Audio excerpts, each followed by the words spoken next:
quick content warning. This show often engages in sensitive topics such as abuse, drug use, deep family dynamics, sexism, religion and spirituality, mental disorders such as narcissism, violence against women, and sometimes nudity in art form. The views of the guest is in no reflection as to what the channel's views or beliefs are. Charles Ammon Hillman is a bluffing brainwasher, an erudite entertainer, a masterful manipulator, a textual trickster, a philological faker, an insidious interpreter, an eye-watering eisegete, a horrendous hallucinator, a context confuser, a determined deceiver, a malignant misdirector, a prolific projector, a salacious slanderer, a liberal libelist, a delusional delinquent, an erroneous eisegete, and a terrible translator. Delinquent behaviour refers to surreptitious actions that would be considered criminal or illegal, but as yet have gone unreported to the Office of Faith. It is challenging to measure due to its literary nature, but Trump's lawyers would use various methods to study and quantify it. This started as some antics in alliteration, but actually nothing I've said here is without some truth, for which I can give examples. This is intended neither vindictively nor in defensive slander against Ammon, even though he has done so prolifically against me and on such public platforms as the Danny Jones Concrete podcast. Please take it with as much salt as you wish. Teddy Bass, love it. By the way, Neil, how do you like the music from Teddy Bass? Oh, I thought you were playing some like some real produced, some like pops. I thought you were, and you were like, "No, that's the dude we were talking to in the group chat." No shit, that sounds amazing. He sounds like a real professional rapper, and I was enjoying that shit. Like, I'll play that all day. Yeah, no, he's friggin' Orpheus, man. I'm telling you, he's Orpheus. It's so good to hear those lyrics. Oh my god. Yeah, the production quality that Teddy has is amazing. And what I like most of all is when I listen to songs, it's always lyrics first. And he's performing the Dithi Rambos. He's performing the Dithi Rambos. Yeah, exactly. Well said, brother. Well said. Well said. That was perfect. Thank you for coming tonight, everybody. And hail Satan. Hail Satana. House of Frankenstein, Teddy Bass, live stream, 2024, the year of the dragon.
What I would like to announce is the opening of a new temple.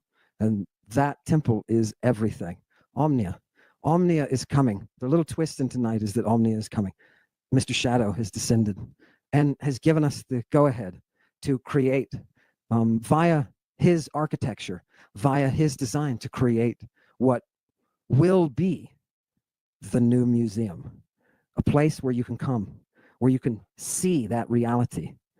Not a dead, stale place of exhibits, right? Not a place where somebody is going to put up some modules and charge you $5.95 for their terrible opinion, which is inevitably wrong, right, Chewy? Right? No, a nonprofit. And this is one of Omnia's core values. None of this is for profit's sake. None of it. We preserve a sacred space for our history. We bring that from the ether. Omnia will bring an experience, a place for you to come, a place for the world to come and to partake of that mystery. Our goal is nothing less than the continuation, the reestablishment, and the continuation of that mystery. And you'll find it in the concrete, not in personality, not in cult. You'll find it in the concrete.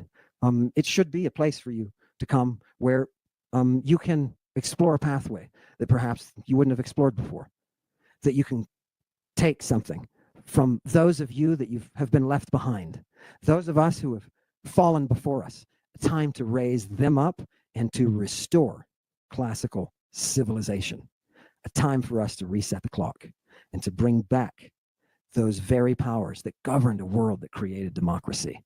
Those powers. It's our task to bring back Sophia. It is our holy, holy responsibility to bring back Sophia. This will be Omnia. Do you dream? I stopped dreaming years ago. I don't know what happened. I just stopped dreaming. I was such an active dreamer when I was a kid. And when I was a kid, I could crush someone, right? Because I realized when I was about 10 that you could control the outcome of your dream. And so what did I do? Oh, God, I turned into a freak, man. If I told you the things that I did with divine power, because, that's what it is. And what did I do? I'm not going to tell you because you'll be saying, see, they were right, right? Somebody somewhere is sleeping and dreaming and tingling because of what I did as a 10-year-old. It's amazing.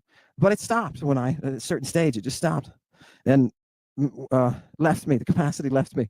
I think it has something to do with drawing it from that side to this side, because to be quite honest, it's kind of like I absorbed the dream and I'm kind of living it now. I feel like I dream while I'm awake. Yeah, fantastic. Does that matter to any of you? No, it doesn't matter, right? I just want you to remember.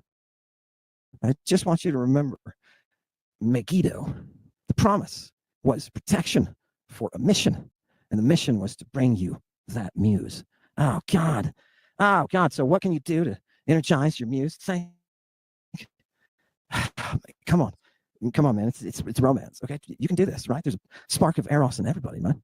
Fantastic. Hello, everyone. I just wanted to go over this Darvo with you, as there seems to be a lot of misconceptions about what is going on with me. Darvo stands for deny, attack, and reverse victim. An offender, Darvo, is a tactic a person may use to deflect responsibility onto an individual they may have abused. It is a form of manipulation a person may use to discredit the survivor's experience. Some may use Darvo to make it seem as though the survivor of their abuse was actually the perpetrator. A person who uses Darvo may deny that they have done anything wrong. They may also state that they are the one who has experienced abuse rather than the actual survivor. This form of manipulation may make it difficult for other people to determine who is telling the truth. Read on to learn more about Darvo, including how it can affect a person's mental health and how someone may be able to protect themselves against this. Content warning. This feature mentions experience of trauma and sexual abuse. Please read at your discretion. So, Darvo is a technique a person may use to shift responsibility for an abusive incident onto the survivor of the abuse. It may also help the person who perpetrated the abuse deflect some of the responsibility and blame onto the survivor. A person may use Darvo to avoid punishment or persecutions for their actions. A study from 2022 looked into the experiences of 81 women who experienced sexual assault while at college. Researchers found that almost half of the participants experienced Darvo tactics from the person who abused them when they had further contact with them. Darvo comprises of 3 behaviors. Deny. A perpetrator of abuse may deny that they have done anything wrong. They may minimize the feelings of the person they abused. For example, they may tell the person they have abused that they are overly sensitive, blowing things out of proportion, being ridiculous. Attack. When a perpetrator is accused of wrongdoing, they may attack the credibility or character of the survivor of the abuse. They may bring up incidences from a person's past to discredit their accusations. A perpetrator may state that the survivor of their abuse is a liar, has mental health issues, uses drugs or alcohol, consented to what happened, has a history of making false accusations. They may also use gaslighting to confuse the survivor of their abuse. Gaslighting is when a person manipulates another person into doubting their own reality. It may cause a survivor of abuse to second guess what happened. Reverse victim and offender.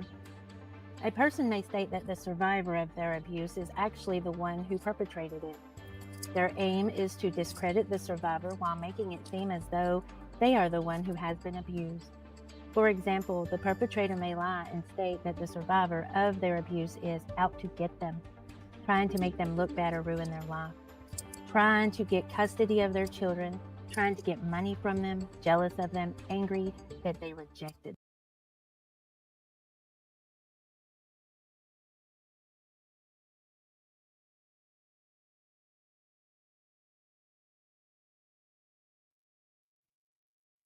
Hello, everyone, and welcome. Hi, everybody. I'm going to go over a few things. I have an itinerary here, believe it or not. And then we're going to bring up the panel. Absolutely. Okay. So, in order for you to participate on the panel, we will have 0 name calling, and there will be 0 tolerance about it. Let's see. State only experiences in relation to the current topic, and stay on topic. And I do reserve the right to mute or eject anyone from the studio or the chat,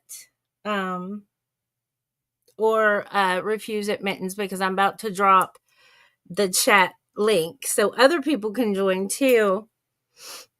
And let's see. Right. So this is not going to be very easy for me to talk about. And Cheryl, I'm going to go ahead and bring you up here. Paula must have dropped out. Doc, let's bring you up here. Hi. And Carl. All right. So, hello. Okay. Hi, so Kyle. This is Kyle's on my panel. Hey, Jevim. Okay. Hey. Hello, how you doing? Hey, Doc. He's got so much Capricorn. He's all Capricorn. Okay, we're not going there. I have to be serious. Yeah. I love that Kyle came dressed up for a hip hop rap battle. Oh my gosh. Well, I mean, I'm wearing my word Bruna. So, okay. Welcome. Okay. So these are the topics we're going to be going over. Okay. You said, yes, I did, Angel. Yes, she does do charts. Okay. So welcome to the new normal cult style. Okay. The nature of current cancel culture. Doc's channel gone. My experience with being interviewed with Ron of Shaun Attwood's channel. Cult experience and tactics that I've witnessed and maybe other people have witnessed. Why the fierce need to shut me down? Right? Like, why? If I'm just a crazy person, right? And sacrifices along the way from the peanut gallery too in the back. Yeah. What's up, guys? So we have some more slides, and then we're going to be talking about a lot of stuff. So we're going to get through to at least talking about Doc losing his channel before we drop the link. If anybody wanted to, see, hi, Peanut Gallery.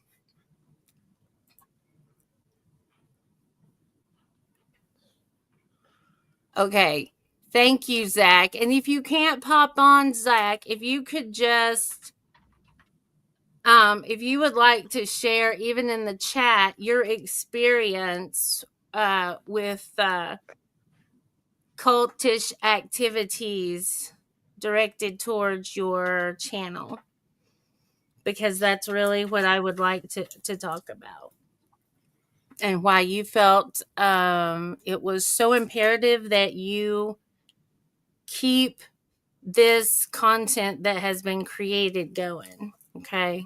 Thank you. Okay.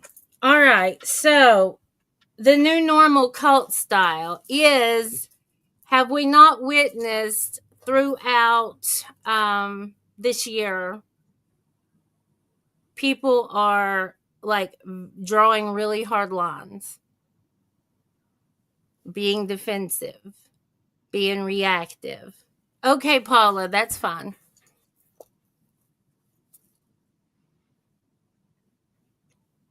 Isn't that how it is in the community? And like on this social community we call YouTube? Yeah. I think this is how people are in general. Yeah. Is that how people are in general? I think like so. you make like okay. Here's an example. I was watching this new Joe Rogan, right, and he had a mentalist on. Have you guys seen that one yet? No, but I heard it was crazy.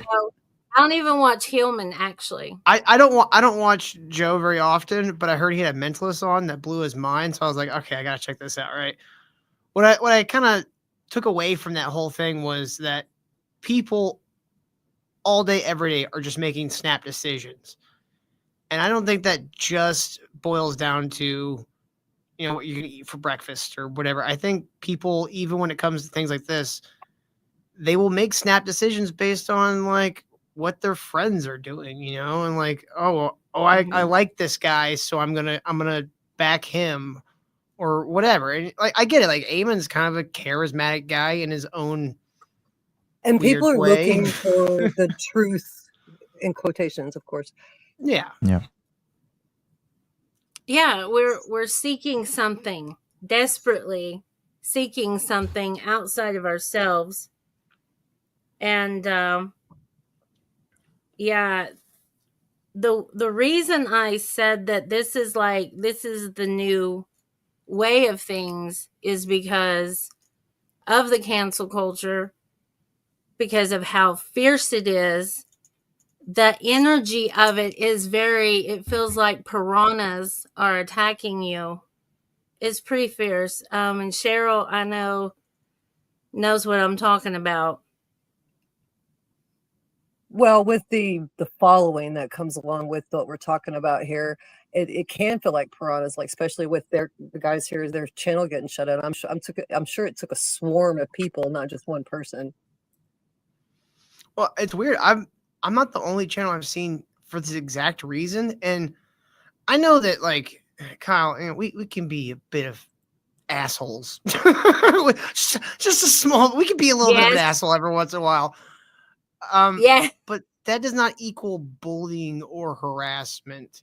Like, what is this, a schoolyard? This is stupid that we're having to, I can't talk about you and make fun of you because you believe something that I think is silly. Well, people don't want to take a look at themselves, for one. It's canceling. Yeah. Well, I think what this is, because you see it from like we dip our toes in like different worlds here and there. This is like the esoteric world. We also dip our toes into like the nerd world. We cover these terrible wannabe artists, and there's a lot of channels who've been covering these guys who've been getting the same takedowns, like their channels deleted with no strikes. We had one strike that literally happened the day before, and I was like, oh shit, we got a strike. I was like, okay, I guess we'll take that episode down, whatever, leave it on Rumble. Before I could even like have a chance to even talk to Kyle about it, like the channel's gone with one strike, and it's supposed to be 3 strikes system. And I didn't. Where was the other 2? Right. Like, at least give me the strikes first. I guess like, they kept reporting, like the group, their little Discord or whatever. They kept going through other videos and like reporting. Right, so at like some point, like all of the reports came in at the same time, and they're like, "Oh, okay, we deleted it." It had to be a planned event. You Yeah. would think, And anyways.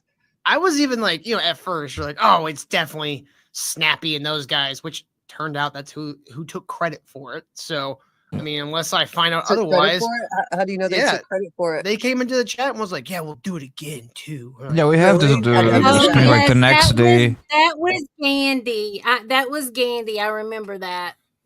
Yeah. I do hope It these is That was a nice couple of yard. people. You're in their yard. Get out of my yard. Right. Yeah. They don't understand. I'm Did- Irish and this is my love language, so they're only making me like them more.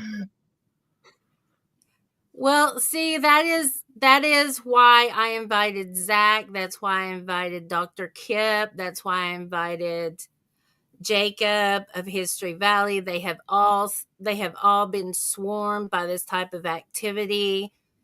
Anybody that was given pushback whatsoever, it was just a swarm with the energy of piranha. Okay. So yeah. And I really hate that your channel got took down just like that. But I think it's going to hopefully echo out into the rest of the internet about how the world is going. And I mean, I've been inside. I have definitely heard the hopes, dreams, desires, agendas. So I will soon actually play. I will read an agenda that Snappy made shortly after I left. And after I left, there was a whole lot of changes that happened very, very quickly. And it's really putting a muzzle on a lot of people. Yeah. I don't know. I just like to think that they got in their circle and did their special kind of magic to get my channel. Right. Yes. There's special kung fu dance. It's a special kung fu dance, maybe. Maybe. Then you have to kung fu me. I don't know. A lot of snapping, body Well, I can percussion. handle it, man. Let's go. Yeah. I think like individually and like in groups of anonymous people, this always happen. You know, it's just a matter of you getting the attention of like cowardly people who will get together and do, you know, coward things, and it's all a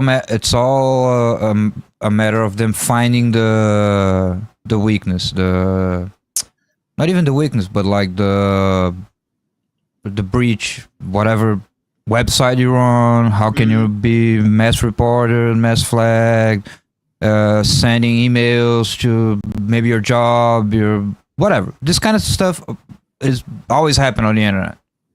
You know, so it's kind of nothing new.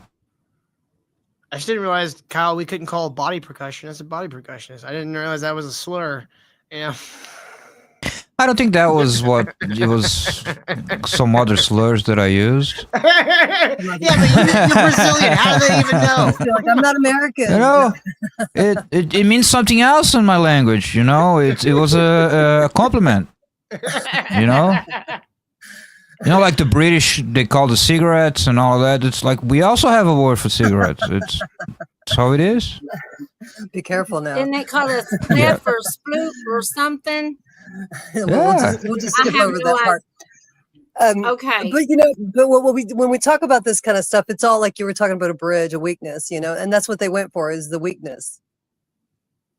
Yeah.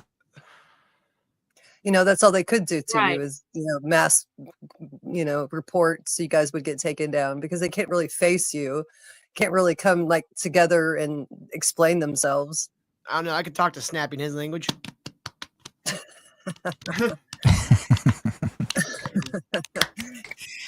Well, Cheryl has been, they have tried to recruit her. They have tried to slander me and recruit her. And I'm like, oh my gosh. They they're don't succeed. I'm kind of a bitch. So like, they really don't, you know, if anyone that really knows me knows that I've got some walls here. But She I'm an really does. asshole. That's why they haven't. They really can't. She really is. But I love working with her. Why? Because she shoots straight. She doesn't sugarcoat nothing. And I know she's telling me the truth. Well, I'm not going to there's no point in sugarcoating anything. I've been like into the podcast scene for a long time. My podcast on my channel is fairly new, but like I've been in the scene for a long time with different people. So I've seen all kinds of stuff, and watching this group, it's kind of crazy because it everyone falls into it so easily. Not everyone, but a lot of people do. And I think it's because they're looking for that ancient knowledge so they can be cool like that. You know what I mean? Right. It's just weird when all the ancient knowledge is. It's just weird when it all leads back to, hey, put this dress on, young man, and dance for me. What? Really? That was all the ancient agenda behind that. There's a political agenda behind that. It's not just a group. I mean, like, if you notice that it aligns to a certain agenda. So. Yeah, that's why. That's one of the first things where I was like, okay, I don't really trust this guy, like, because this whole like, Jesus was a molester thing. Like, why would you even say that? Like, does he not know what homonyms are? Well, like, I understand the same word can be used in multiple contexts. But does he not know that there are words in a language that are the same word that mean very, very different things? Like plain plain. Stephen Cross Bible has debunked him, and Allie has helped him, and they've worked together. Several other people have debunked him. And just recently, within the last 2 or 3 days, I have heard from both Ann Baring, she's a PhD, and Manly P. Hall, who is probably my favorite occultist, one of the most popular and well-established ones, the most work under his belt. Both have said that it was Mary who should have gotten the ministry of Jesus and not Peter. There we go, Jevim. That's feminism. Feminism now. Oh. That's not feminism. It's coming. No. It comes from a woman who might be an ancient feminist because she's 80, or it could have come from Manly P. Hall, who was born into the Rosicrucians. Who knows? Okay, but this is an opposing view of the whole situation surrounding his stance on Jesus. Do you understand? Okay, I'm not mentioning it. Jesus, the whole pedophilia thing is definitely weird. The whole pedophilia thing is odd, and it's odd that he can get away with it on YouTube. In my honest opinion, that he could even just openly talk about that kind of stuff and not. I mean, if you guys can get flagged, it's because he's not trying to catch a pedo. He's talking about pedos. I guess. Yeah, I get it. It's just strange to me. Well, anyways. It would do a lot of people some good to learn about how easy the mind is programmable.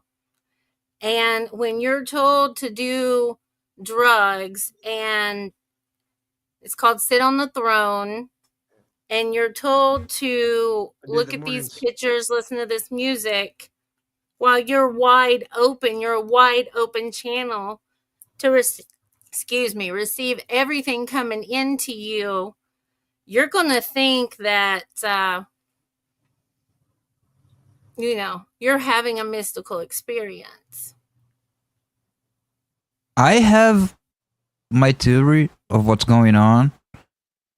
I think, which is basically what a lot of this modern cults and groups figured out, or at least the leaders, which is some sort of chaos magic, which actually means that the magic part of it, like the magical out there part of it, it's kind of bullshit. What the real magic is using language, deception, yes, all of those meats and whatever. You make your own mix. The real magic, the real power is in fooling other people to follow you and to do your bidding. and you can model this all the way up to the elites and Illuminatis and whatever. They have, I like to think that they have a recipe. They have a taste for everyone. You wanna believe climate, environment thing? We have a recipe here for you. You wanna believe women power thing? We have a recipe for you. Male power thing? We have a recipe for you. You wanna believe ancient mythology? There's one for you. You know what I'm saying? And they all do kind of the same thing at the most basic level, which is just making you function in that hierarchy, and that's the real power. The real power is having a bunch of fools following you and believing what you're putting forward. That's kind of chaos magic. Them figuring out that it's more important for you to create the rituals. Doesn't matter what odor of incense you use, what kind of you mix your own. What symbols you use, you make your own, and you making it. The AI art. Yeah, you making it and having people believing in what you made is what gives you power. That's the principle of chaos magic. That's what L. Ron Hubbard was trying to do. Exactly. This is I'm telling you, this is guys, at the top of a lot of those things. Talk, y'all. Let Cheryl talk. What are you trying to say, Cheryl? Sorry. Well, Kyle's right. It's chaos magic. It's really what it is. It's like the imagery he puts out, the music behind it, the language, and that's why it's so captivating, because he actually speaks Greek. And if you know anything about magic, it's all in the words. I mean, they say abracadabra because they say words are magic, right? Spelling is spelling. You know, whether you believe in it or not, it's still all mind control of a sense, you know, and especially with the imagery, the Thanks, chaos Cheryl. behind it. Now I have Yes, Steve Miller Band yes. stuck in my head. Abra, I'm sorry. And also too, and we'll get on later about that, but the black ball blacklisting, okay, has been insane. Okay, so what I wanted to do is I'm going to drop the link, and like I said, I vet and use discretion. And I'm going to pull this up too. Can everybody see this? I'm just going to go through a couple of these things. We're going to recap. We got new people, old people, posterity purposes. I have tried to walk away several times. I keep getting pulled back. I've promised several people to never stop talking about it. That doesn't mean make this my life. No, it just means, you know, if people ask me questions, I'm going to talk about it. If people want to interview me, I'm going to talk about it. This is my story. This is my experience, and I have every right to talk about my personal experiences. Okay. So this is what he has been stating, and it is I'll even show you, look, I get straight from his wiki page that the Ammonites made for him. He states, I am Dr. Ammon, recently investigated by the Catholic Church for demon possession and portal opening on the grounds of a Catholic university campus, St. Mary's University, while professor of classics and language. This channel is dedicated to my queen, of many names, and her cup of abominations. Together we will expose the sacred mystery found in our ancient text. We will uncover the apocalypse, face first, unawake, and unafraid, as always. And I'll refuse to say that ever again, because that was very much a hive mind thing. So, I would like to say it like you're telling Satan his car's about to get dinged by hail. Thank you for showing up and keeping it light, Doc. For real. Okay, so he was only an adjacent professor for like a year, 6 months or a year, I think. Okay. And he's what, 54, 55? What, Anyhow. Jevim? Are you telling me that the Vatican didn't send Tom Hanks in like a journey to investigate Ammon and like figured out his devious ways? Right. But the whole So point of here's him the being a irony. Jason teacher. Right. But here's the irony of everything, right? Because his claim and the article, the one article I found talking about it, right? Because let's think about, and Brazilian, I really don't care if it pisses you off, but let's think about how much shit the Catholic Church has swept under the rug and hushed stuff, right? Has the Catholic Church not been sweeping shit under the rug? Okay. I All agree. right. I'm Orthodox. You take that, Kyle. Okay. I'm not Catholic, but I agree. So It's still the only truth, one but news they fucked it up. reporter wrote Yep. about it, okay, and made it out to be something completely different. He claimed it was a violation of his free speech. Isn't it ironic, guys, that now cancel culture has come after us? Based off of what? You see what I'm saying? To your point, Jevim. To your point, if he wasn't such a weirdo, the church would probably have recruited him. He could be a priest, and he could be operating his little cult on the back of a church. Well, wasn't that what he was going for initially? I don't know. I think he just I wanted to don't bang know. the theater manager. Wait. Have her pay for his life. He loves the goddess, the muse.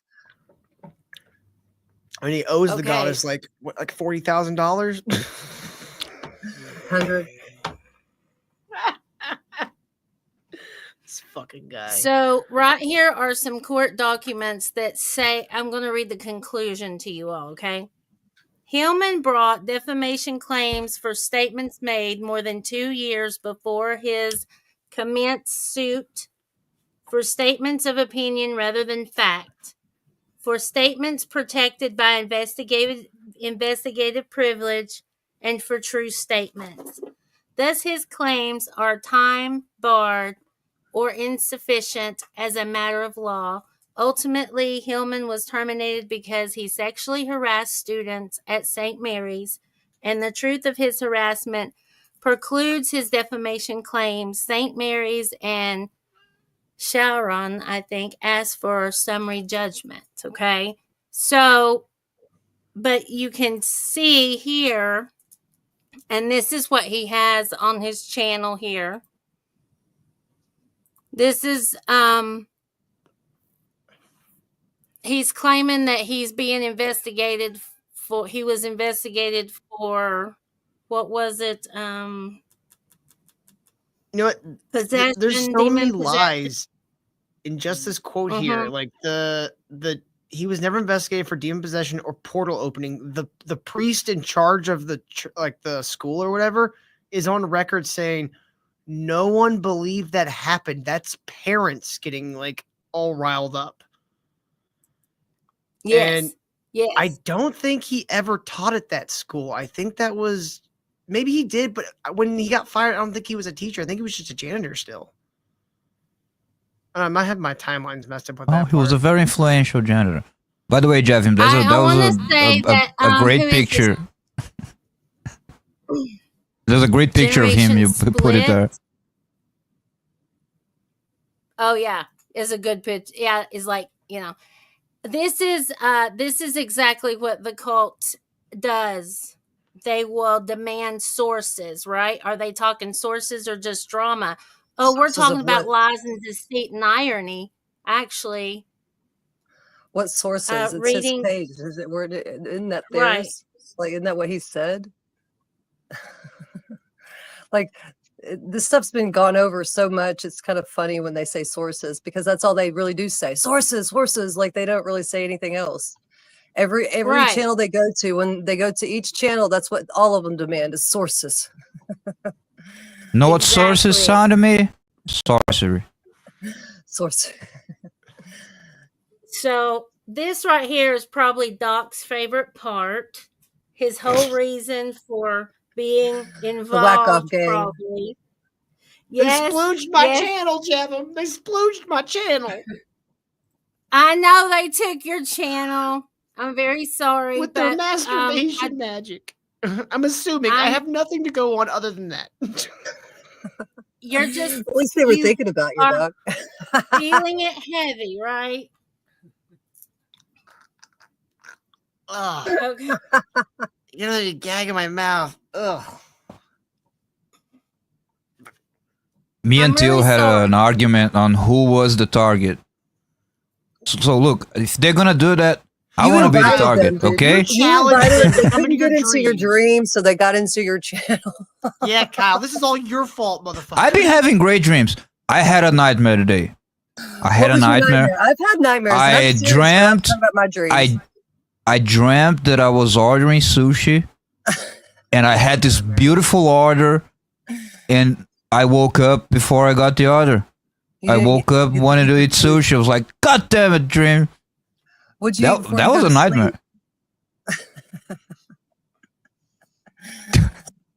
I'm sorry, Jevim. Kyle, that's why I don't bring you places. That's okay. I just gave Hal a wrench. Oh, look at you, Hal. Hal. Yeah, okay. So I want to highlight some of this.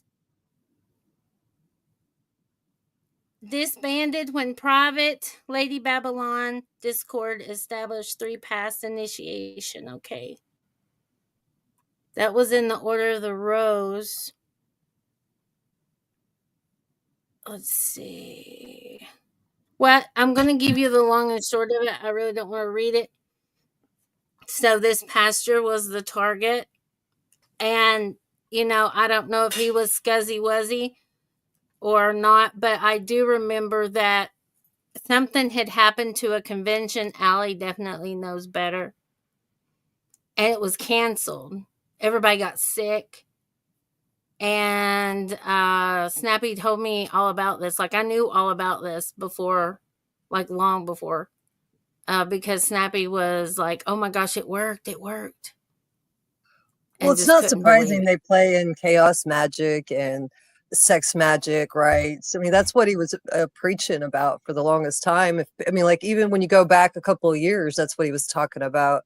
So it's not surprising that they dabble in all this, you know, and they think that it works on some cases, you know. So, but I doubt it worked. I doubt, but he would see anything and want to believe it worked. Our flex demon doesn't understand that court documents are you know, as valid sources as you can get, as far as I know in America, unless you know something I don't.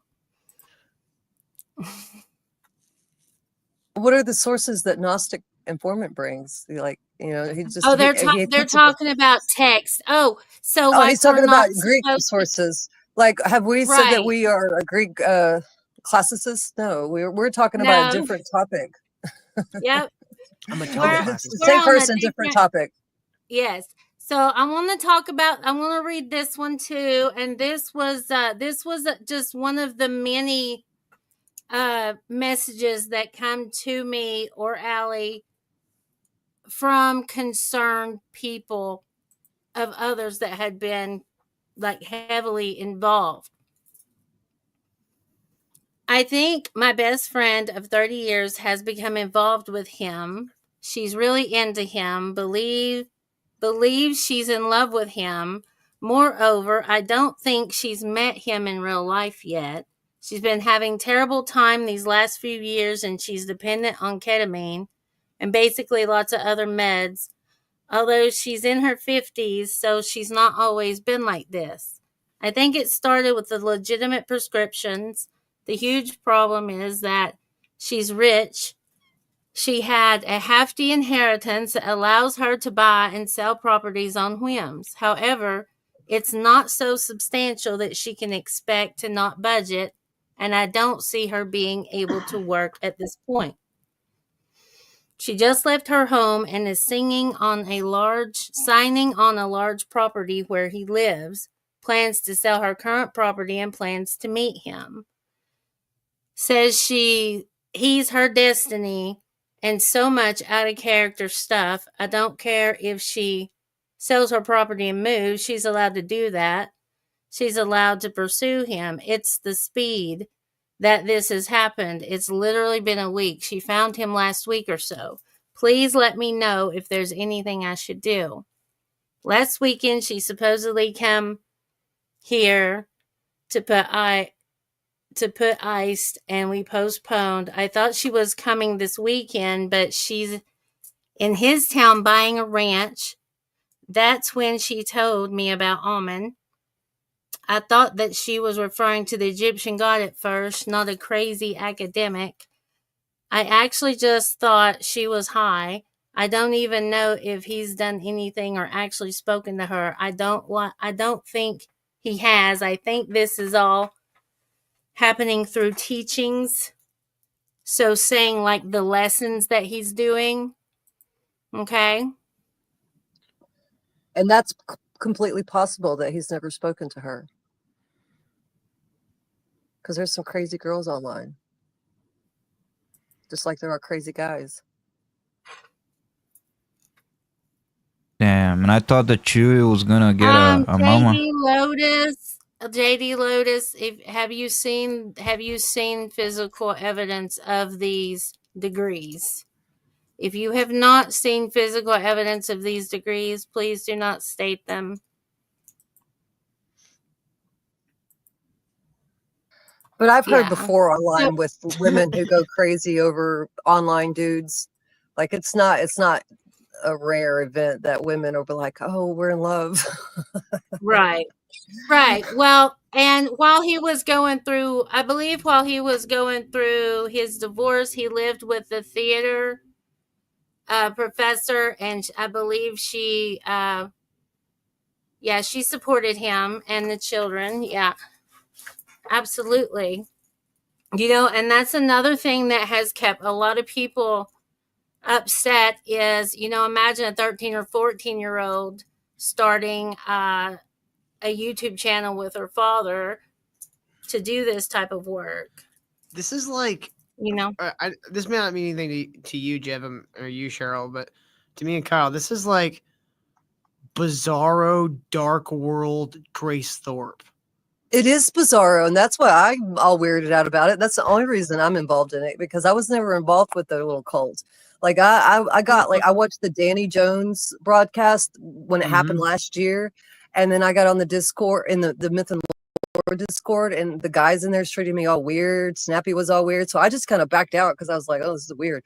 And then I got in her Discord, and like one of his followers, Mandy, he just started calling me names because I spoke more of a not so I don't know. I got called turf and all kinds of stuff, and then I was racist and all this kind of crazy stuff. And then they did like a whole like group meeting where I had to defend myself, and he got called out because he was just starting drama, and it was in a women's Discord. That's what it was the whole point of it, and that's how I got involved. Other than the crazy dreams that I had, I think there's something to the astral travel. Maybe not the magical, I've got demons and I can send them to you stuff, but the astral travel, we're going to talk about occult knowledge and occult magic and stuff like that. There's something to the dreams. I know y'all think it's funny, but there really is. And it could be the imagery and the subconscious level to it all. It might not even be real magic, just something, and because there's many people that talk about having dreams about him.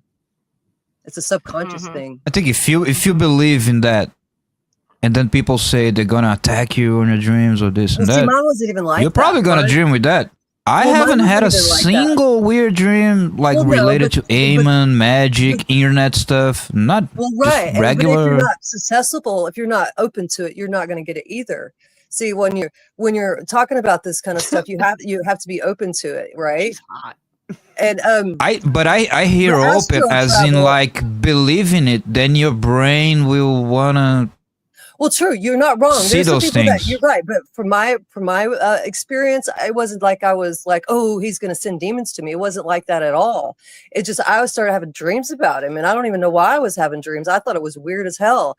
I started talking about it to people, and I thought it was weird and as weird as it could be, right? Because I've never had anything like that happen to me before. And then I did some things, and it stopped, and then I had a nightmare, and it wasn't me inviting them in. and I wasn't even involved in any of this, and that's why I'm here. I was never involved in his cult. I think. Well, he's a handsome bald man, so. Well, there's something weird could about be it, like the dreaming. way he's got his face in the camera constantly. You know, he's always up in there. You know, he's got those kind of like a cat looking at the a shining, surveillance what's camera. the Jack Nicholson, like the shining face up all in the camera and shit, you know? Yeah. And the imagery he puts behind everything and the language, you know, with the language, you know, language is it's pretty, you know, you can the language is really crazy because you can cast certain things, you know, with people. And he's got a big umbrella when it comes to the pagan community. He's throwing out a big umbrella. You He's say trying to pagan or capture pagan? everything. Probably Huh? both. What was that? You said you see pagan or pagan? Probably both. Pagan, however you want to say it, you know. But he's like he's. I was The referring pagan to the act of a woman dominating a man. Well, you know, that's dominatrix. Well, if she uses a Greek wooden device, that would Well, be you part know, of some the. guys, you know, that could be a kink for a lot of people. You know, that whip he I almost uses, it could be spit a my fucking soda kink for everywhere, people. Kyle. You know, you notice his chat Yeah. room. Everybody, he gets that whip out and he starts spanking the air. You know, pretend like he's spanking somebody. Everybody's like, "Hell yeah, spank me next." So it is a kink. It is a kink. That's why I'm saying he's throwing out this big, huge net. He's using paganism and like BDSM and sexuality and all this shit. So yeah, it's kind of crazy. It's that chaos so- magic. Yeah, so and that is the intent. That is the intent. We have, I've had women send me pictures of their vaginas, okay? It's insane. Go ahead. I mean, Jevim, you don't have to brag. Kyle's new dreams. I'm not Come on. Kyle's right here. You're gonna make him sad. It's like He's single, documentation okay. of the whole Bacchic mania, really, if you think about it. This girl admits to being his That's his stalker. intent, though. That's That is why- his intent. It is the mania. It's the fury. It's the Yes, madness of it all. That is the chaos have magic people- in it. It's the madness. Yeah. Now he loves this it. this guy here, I held a round table right after, like shortly after I left the cult, and this guy attended. And when you think about what we know that has been done in the past, as far as circles go, this guy had to leave the live abruptly because they found his cat had passed away in his car during the live stream. What the fuck was this cat doing in his car? I don't know. Here's another one.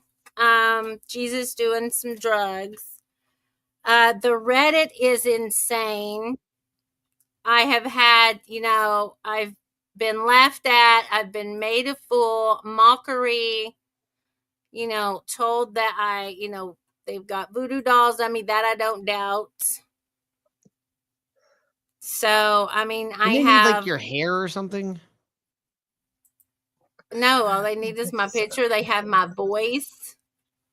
Oh. That's all they need, really. Mm-hmm. So let's see. Nope.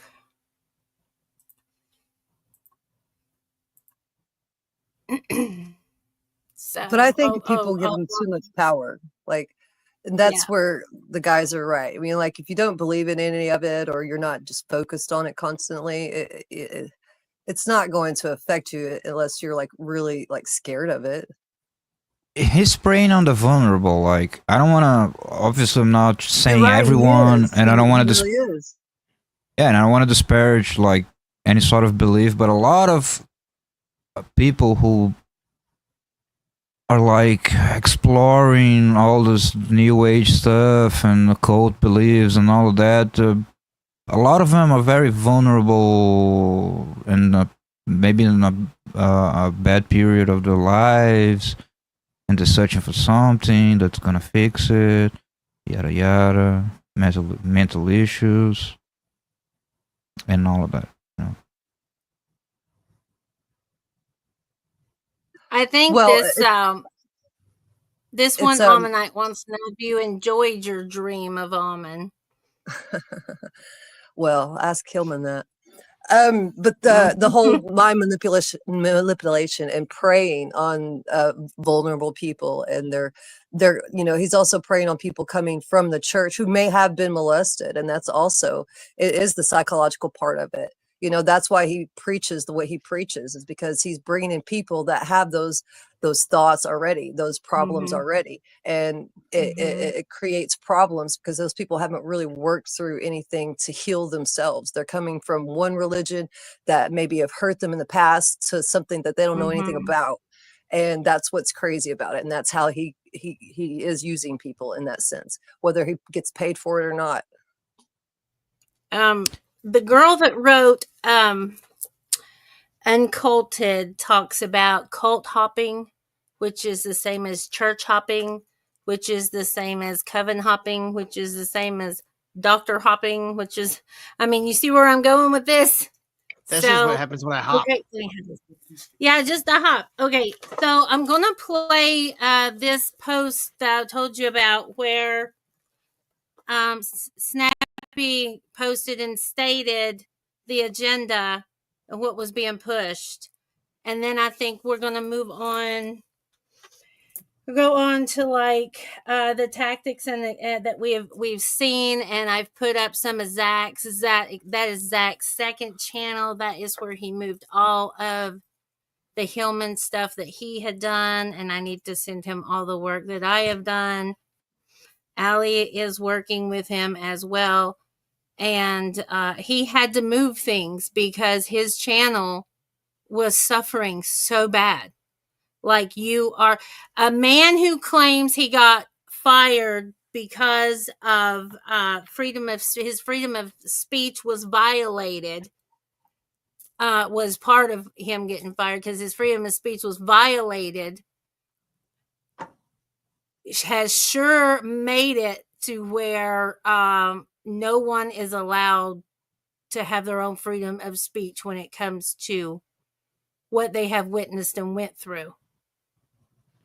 And what's really funny about all these people we've come, because there's a pattern here with me and Kyle with coming across what most people would consider lolcows on the internet. Like, we consider Ammon kind of like an intellectual, esoteric lolcow, Right. Snappy's just kind of a lolcow, just period. But one thing that we never quite got from any of these people is just give it back. Like, all the people I've had on my show over the years, Kyle, Eric, all these people that I've become friends with, you know how our first conversation started off? Hey, fuck you. Hey, you're gay. I hate you. Right. And I know that's how. And then we were laughing, and then we have fun, and then we're friends. Right. And I know that's how that I ended up, excuse me, fitting in with you all. Because I think after I had told my story in your interview, Eric was like, "That's gotta be the dumbest fucking bitch," and I was like, "Fuck you, Eric." And it's like, that was something. You're just kind of cool from that point. However, like I said, we're dealing with some form of cancel culture, new normal of censorship. So, okay, let's listen to this. If I can get it to play. I don't have permission. It's my video. What are we doing? Damn Google. Oh, no. I know. But like you were saying too, what makes these people locals, one of the main characteristics is they don't know how to take jokes. They don't know how to react when someone criticizes them. That's when they spiral and they become locals in the first place. Right. So it's kind of like I mean, hell, how I got my girlfriend is I used to make fun of her in other people's chats. And then, oh my goodness, it's at the she let me see her naked. I don't know how it got there, but Dynamics. I can't complain. No wonder she wants to spank she's you. gonna be learning from Cheryl how to fix you right and proper. Okay, listen. I'm I'm gonna do She's it gonna do this some way. tantric Okay? yoga with you too. Oh God!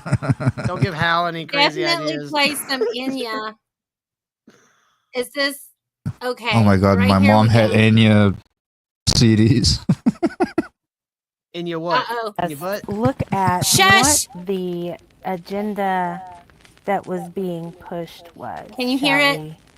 What was Mute it yourselves. Snappy was teaching everyone in myth and lore?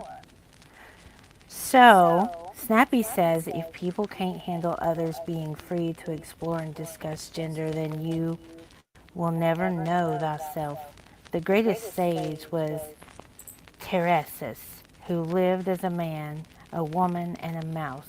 The entire Orphic tradition is based in reforming the divine Phanes, giving birth to the divine androgyne to come, reforming the rebus.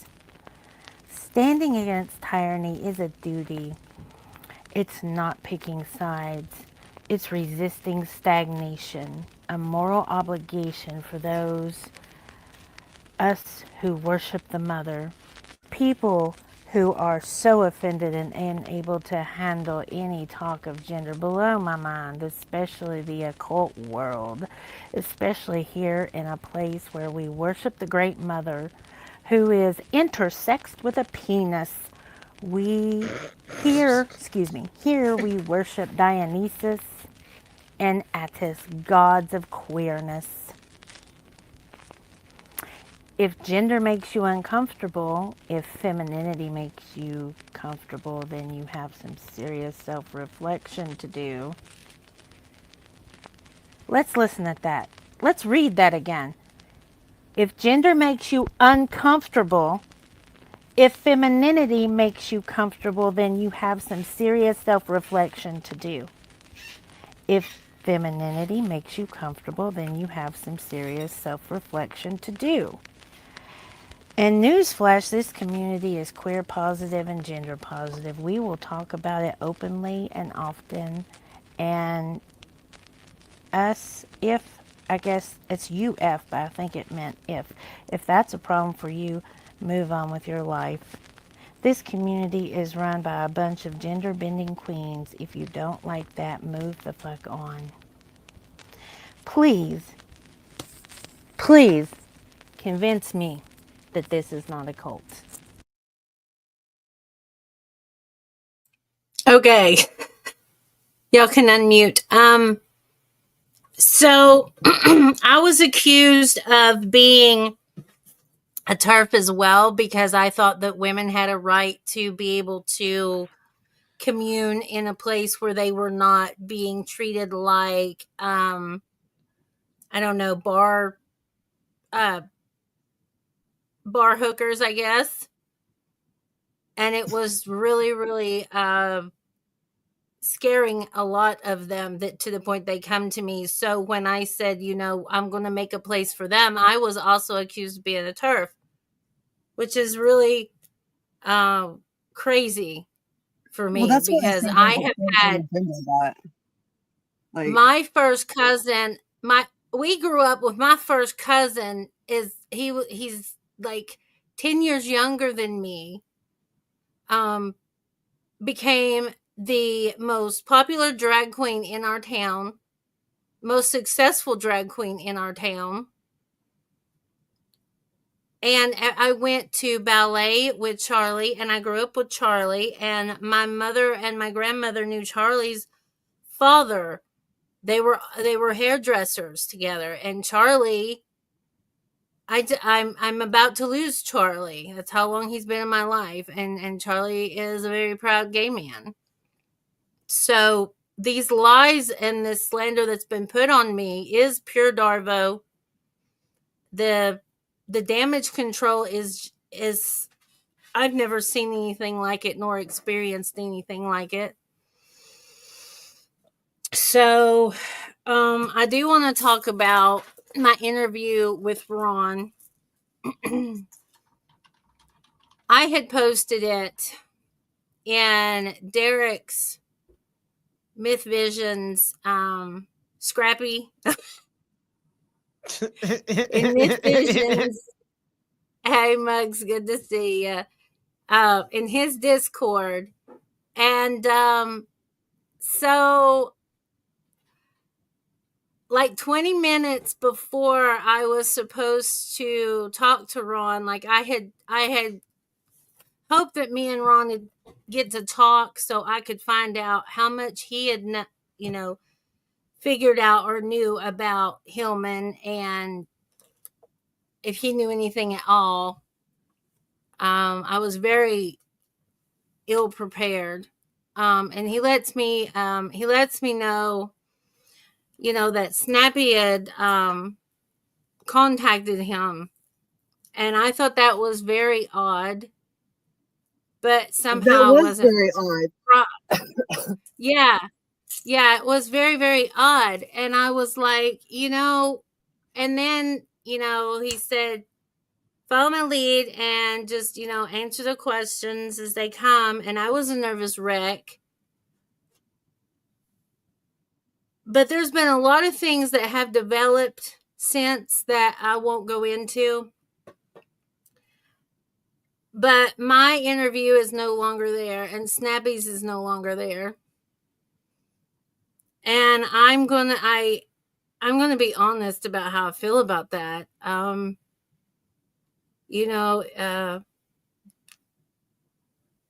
The need to shut me up is so severe that I did not even get to talk about the treatment from the cult after I left and everything that came. I do hope that one day that will happen, but I've seen how powerful the situation is, because Snappy was allowed to get to Ron's ear, right? Well, it was strange. Like, he called him like right before y'all were gonna go live, which is what's strange. That's what's strange about it. It wasn't like Snappy called him a day or two ahead and before. No, it was right before they were supposed to do their show. So that's what's strange. I didn't even know you were gonna be doing it. Like, I mean, you told me I dropped I didn't even tell Kyle. Myth Visions. Well, I dropped it in Myth Visions Discord. But how did he get a hold of Ron that fast? I really don't know. I really don't know, unless he said, "Quick, get me Ron's number." Unless there could still be somebody. There still could be somebody in the Discord that is reporting back. I mean, that's completely possible. They have had people come and infiltrate me, and I welcome you all to go talk to Allie or Ariel and ask them about the people that has been sent to infiltrate my Discord. All they're doing is giving you more credibility. Because if you were just some crazy, psycho lady running around spewing lies, why would they put any effort into following you around and trying to cut you off at the knees and shit? It's like, if you went on a show like Shaun Attwood's podcast and you were just spewing lies and they found out, they'd feel dumb and no one else would ever invite you onto their show again. But instead, Snappy goes on like a frantic, like he was your ex-girlfriend, Jev. And that's why he was acting like he was your ex-girlfriend. Well, they made it out. She's crazy. She's crazy. Why Snappy? Right. Exactly. They have to make it out for me to not. They have to stop anybody seeing this Discord server. That if anybody wants to join and look at the stuff, you can. It's full of things that we have documented. It's almost like they've never heard of Barbra Streisand. Of these, yeah, it's just, I mean, Ariel is just now getting to where he might talk. Well, he was getting to where he would talk, but now I don't know if he will. Bullied into submission, silenced, voices robbed. Technically, Snappy robbed Kyle. Oh, Kyle, you gotta fight him now. We gotta have you Creator Clash 3 to fight Snappy. Yeah, I can say me too. Whatever. We'll do in person. Okay. So we talked about like some of the experiences. I do want to talk about like when I was in that, like what I experienced. The ex guys are crazy. Never chase. I know it's crazy. Okay, so I asked to take classes. I was approached by Snappy and Gandy to take classes from Hillman. I was asked to do certain productions and editings. Once they seen what I could do, they absolutely utilized that. I seen the hazing and grooming. There was a lot of sexism. I have proof of the sexism, misogyny, coaching, and exposure therapy. So, unless we're dealing with, certified therapists here, why we're back alley doing exposure therapy by reading, because it's not against the law to talk about children in this way. Okay? It's not. And I feel that throughout society, what we're seeing is a normalization.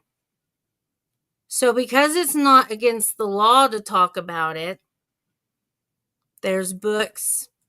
We have the reading list, the original reading list, the movies where young children run around naked and watch it with people you have no idea who these people are. Strange names, you don't know anybody from anybody, and you're in a Discord watching these movies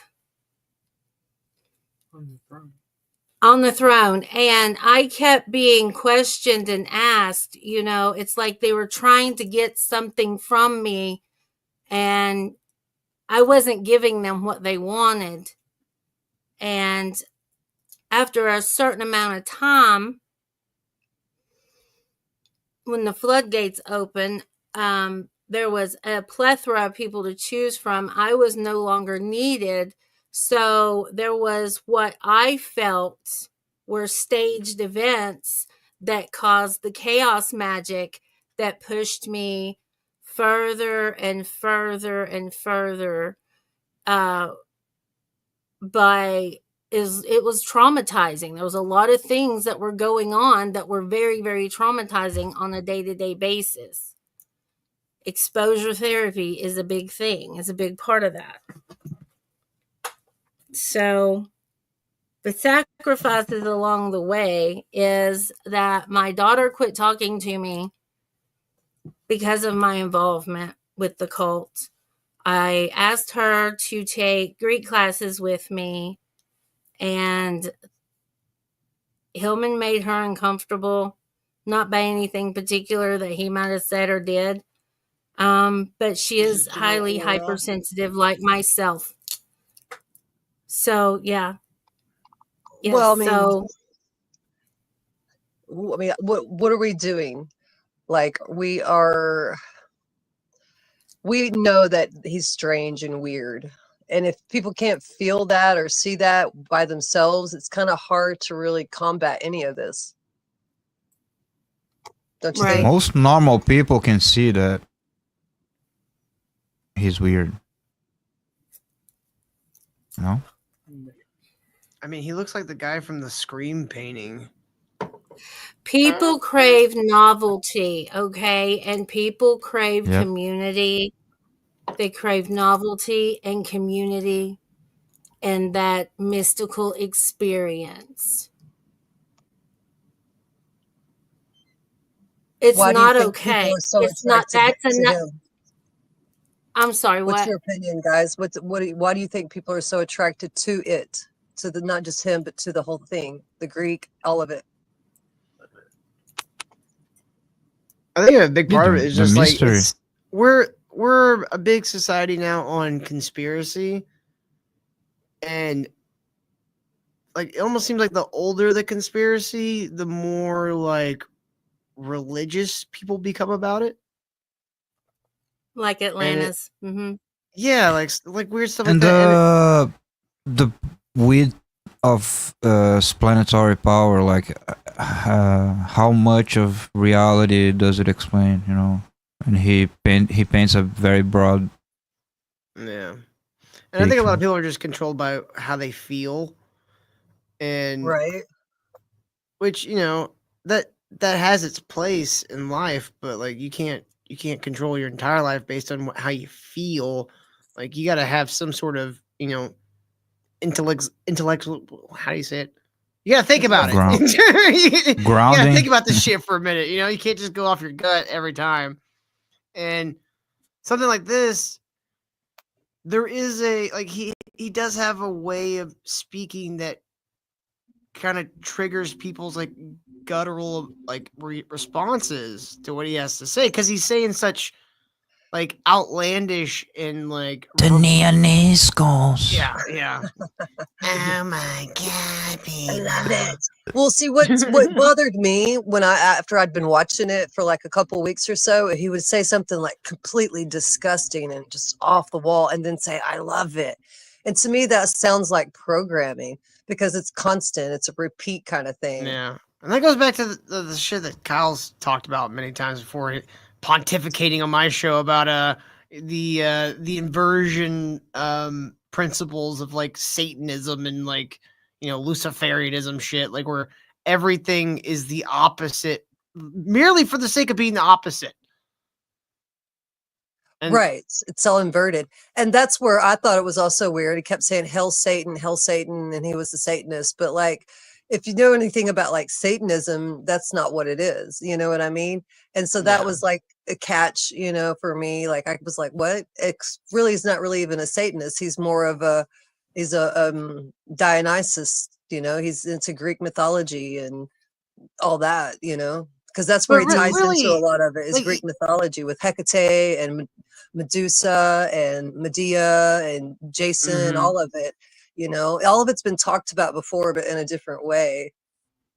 But from the perspective of, say, a Christian, because I was raised by a preacher, like from my dad's perspective, he would just say, that's all Satanism. It's just devil wearing different clothes. And I might not, completely agree with everything he says. Yeah, I think that kind of in a kind of simplification of it all is kind of the heart of it. It's all this like every like satanic cult and like these new like weird like re-emerging cults that died out thousands of years ago, like what Ammon's doing. Like I'm sure there's other kinds that have been popping up. It all goes back to men putting on dresses and feminizing themselves and trying to the Greek, and trying to prey on children. And I mean, every society before it degenerates. None I can see on YouTube. Right. Yeah. What was that? But here's the point. The inversion is not just because it is, or because it has some magical power. And I read this from their mouth. The power of inversion, it's manifold, it's many ways, and some of them it's like in the spiritual religious aspect, whatever. It's a shock value. It's easy to make up something else, but if it's the reverse of what it is, it's much more powerful. And they spread this all in society, and there's a much easier way for you to understand what I'm saying. Let's say what they do on the news, the mainstream news. Why do they invert the news? Why they people now say, they accuse you of what they do. But it's not that simple. They invert, let's say, a news piece, an event that happened, something that someone said, someone did. Why they invert the exact opposite?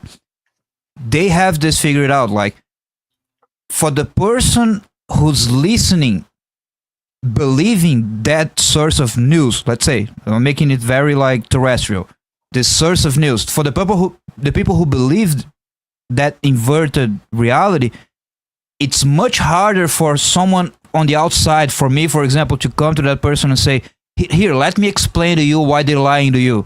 And then I say, here's the lie. It's the completely inverse. That person is going to be like, nah, they can be inverting it. They can be like doing the exact reverse of what's real. So it's much harder for them to break the spell.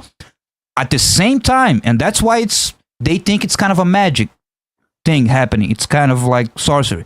At the same time that it has a stronger hold on those who believe it, because they would never believe that it's really just invert the reverse of reality. On the other people who can see the inversion, it has the effect, the desired effect of making them just completely enraged, because they can clearly see that it's inverted. They cannot explain to someone under that spell that is inverted, because you see how it's really satanic, dude. It's not just invert because it's easy. It has many ways in which it's much more effective than just making a random lie over there that it's not connected. You're just making some stuff up. If you really just changing the polarity, you're just inverting the thing. It works on the believer. It works on the non-believer, the hater or whatever, the crusader, the fighter.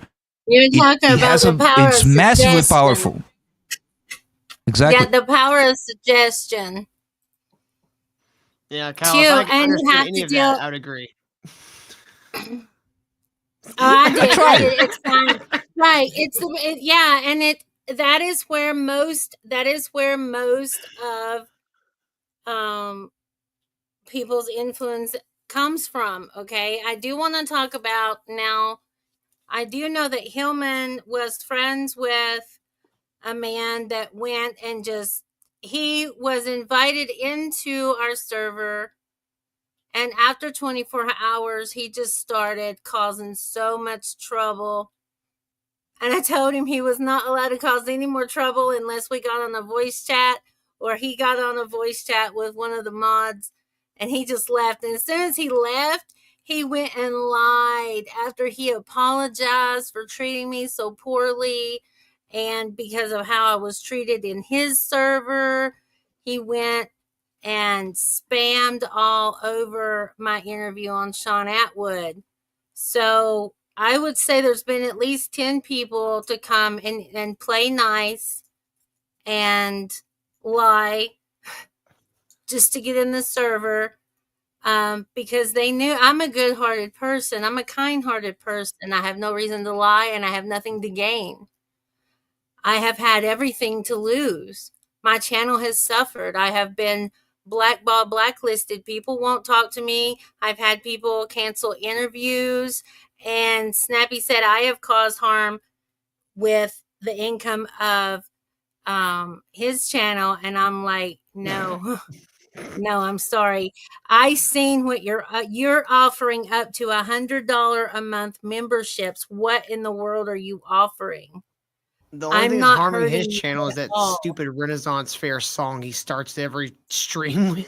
It's a fucking with the harpsichord. harpsichord. Yeah. Well, here's the thing too, is I was pushed by them to create more content, to do more stuff.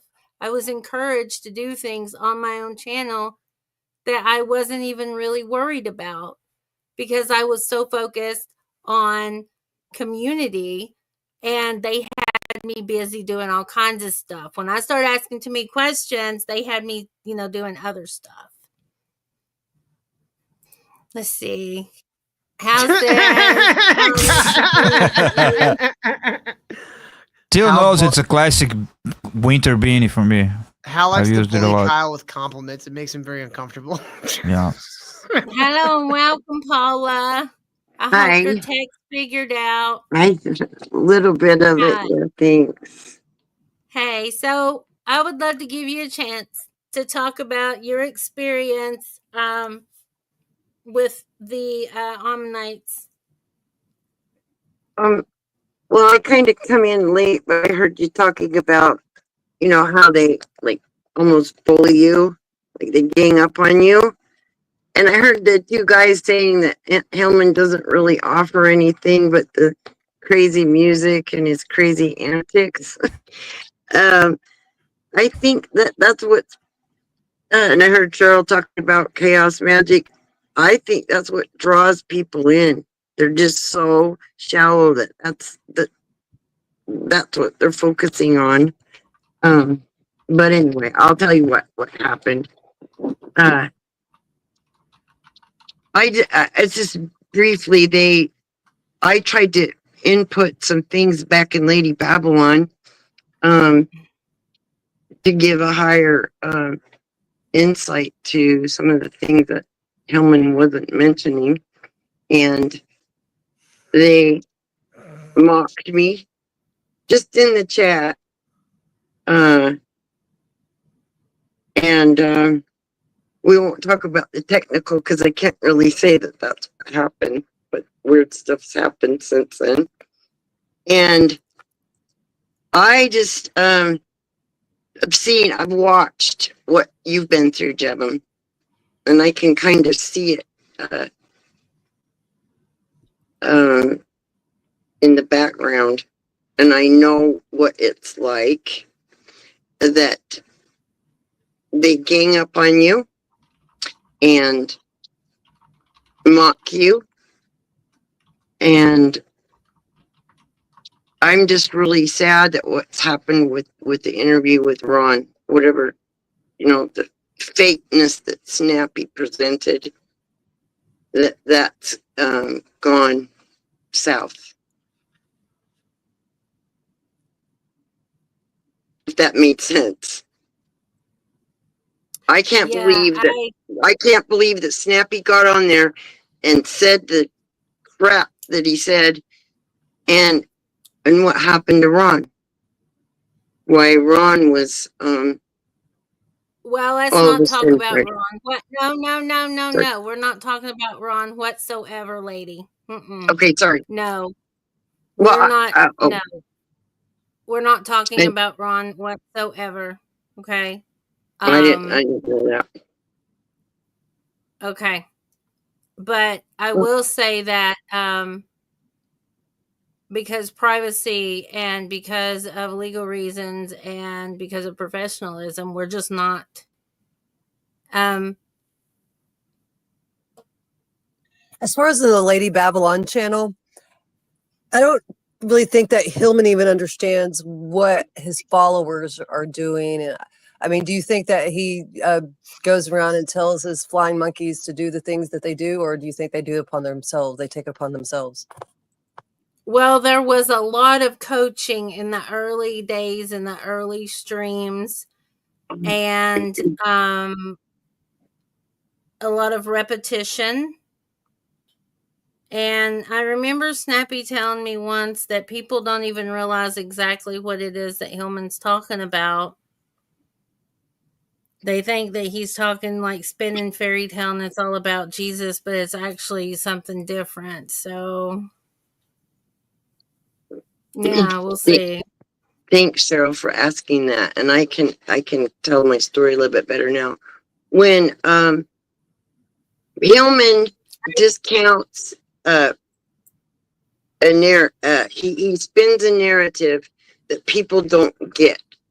When he first, I don't know, about 6-8 months ago, 9, when he started talking about, he said he doesn't want any, he said the Anunnaki, Sumerian, so he put it across to his followers. You don't want to listen to anything about past Sumerian or Anunnaki. Well, what that does to people is make them think, oh, okay, well, Hillman said this, so I don't really need to investigate that. Well, if Hillman was true to his word about trying to discover about what Jesus is doing, what any of them are doing, he wouldn't have said that to them because it discounts his followers from delving more into it. That's part of the triangulation that people do to lead people down a back alley. No better way to say it. Do you know what I'm saying about diverting attention? Yes, Okay. yes, that's exactly what Snappy did. Right. Before So my interview. I never got a fair shot, right? So already preconceived seeds planted, whether they were accepted or not, who knows, right? Yes. And it was very unfair to me. Absolutely. AA, are you talking about on Shaun's channel or Ron's channel? And Hal, will you do me a favor and will you drop Doc's channel in the chat? Thank you. And Cheryl, drop your channel too, if you can, or put it in the private chat and I'll open it and put it on Ron. Well, yeah, it's going to stay up on Ron's. I said it was taken down from Shaun's.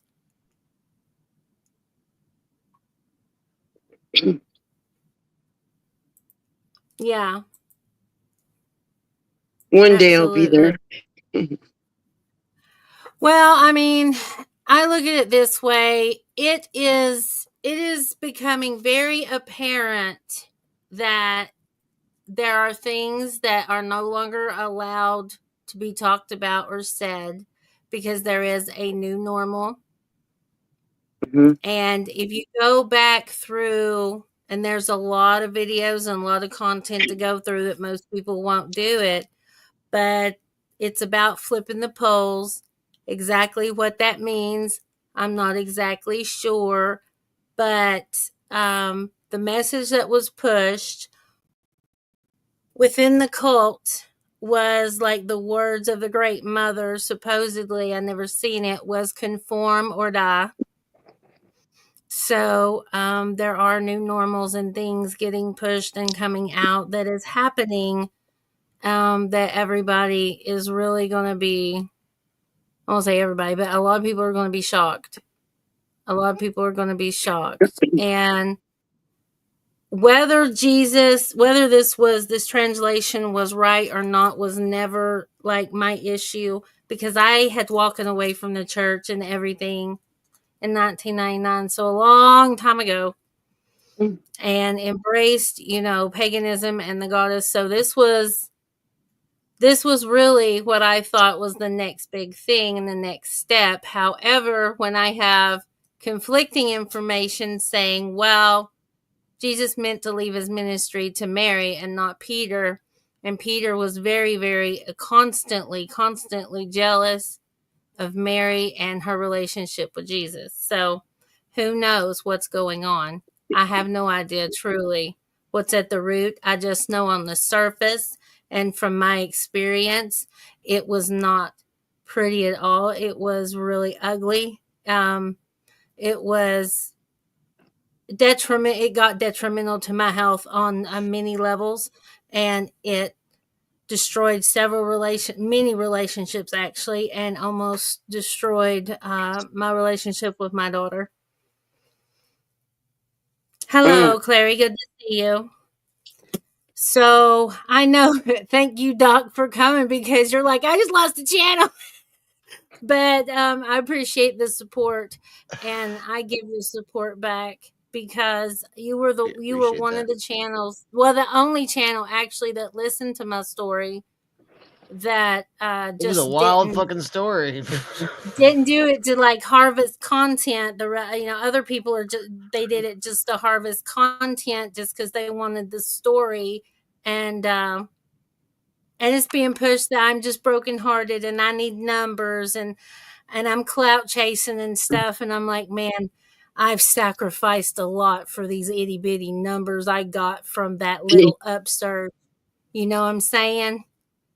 Yeah. I've suffered so much. And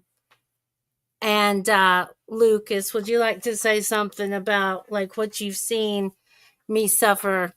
And this man's known me for 9 years. Oh, so during the time of the cult attacking, Can't hear you.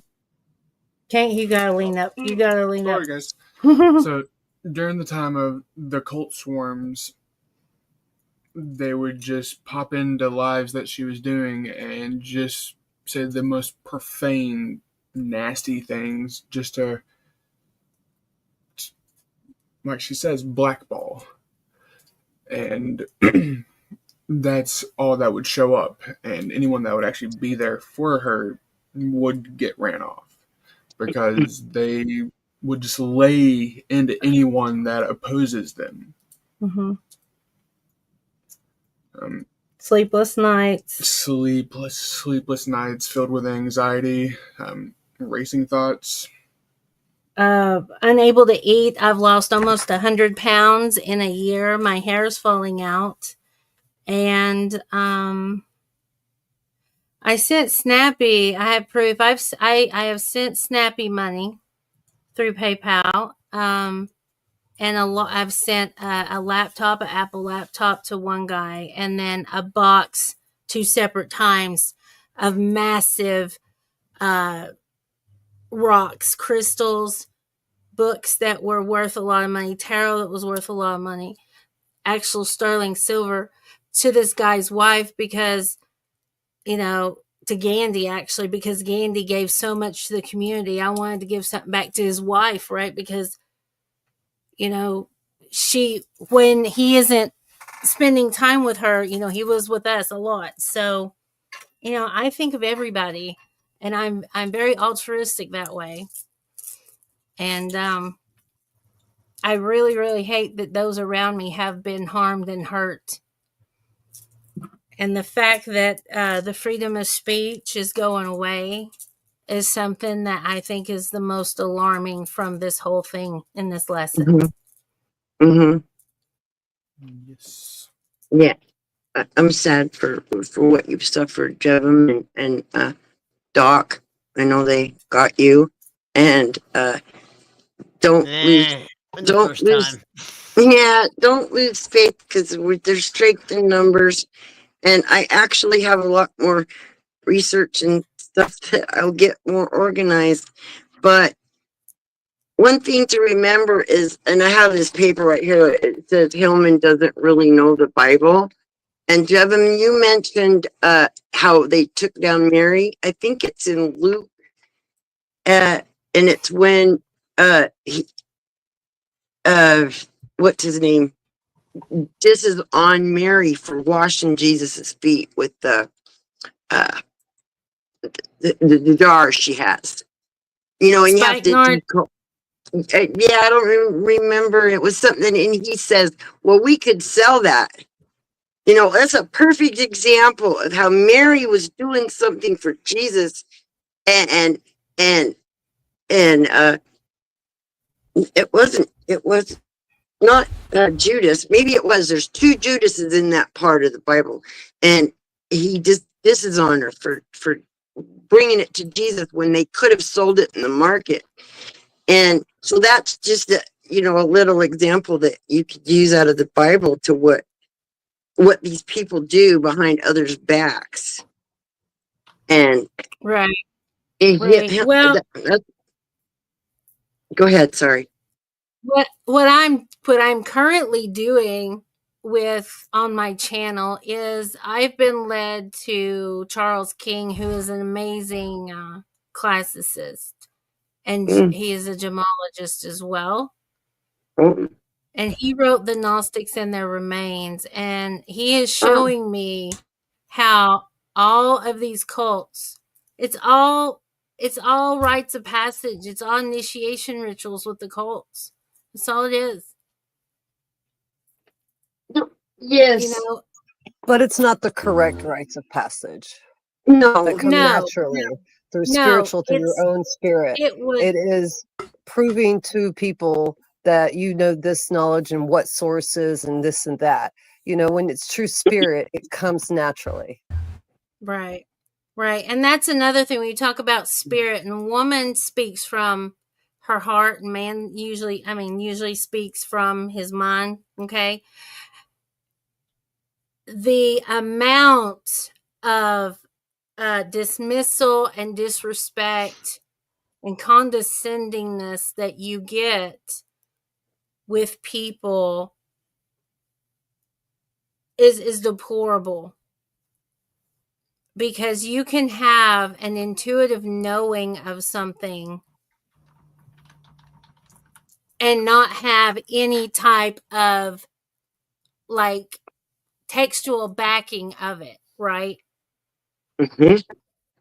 And you can point things out and you can make connections. Professor Hamamoto, like one of his strongest gift, he said, is that pattern recognition and connection, being able to make those connections. And that's what I have been doing this whole time. So when I'm reading about these Gnostics and I'm putting together what I learned within the cult, it's not hard for me to put 2 and 2 together, really. Correct. And you notice, and if you notice, like after my interview with Ron, Snappy immediately got a girl on there, right? And now they're doing panels where they have a girl on there. And I watched the first one. Did you watch the first one, Cheryl? The girl was I watched a little bit of it. It's funny. She's barely able to talk, hardly, you know, and that's the way they treat you. You speak when you're spoken to. And if you interrupt, even if it's on your own panel and you're on your own channel, you know, well, that's a no-no. And, you know, Well, it's that's for the where we women need to out talk about. We need to talk about like the power some people think they have as YouTube hosts, as people on YouTube, because there's a lot of people on YouTube who think that they're just all powerful because they have a YouTube page. Exactly. Right. We'll go into it. They think because they have way. larger numbers that they speak the truth. Yeah. What a crock of shit, right? Who would ever think that way, Jevim? I don't understand.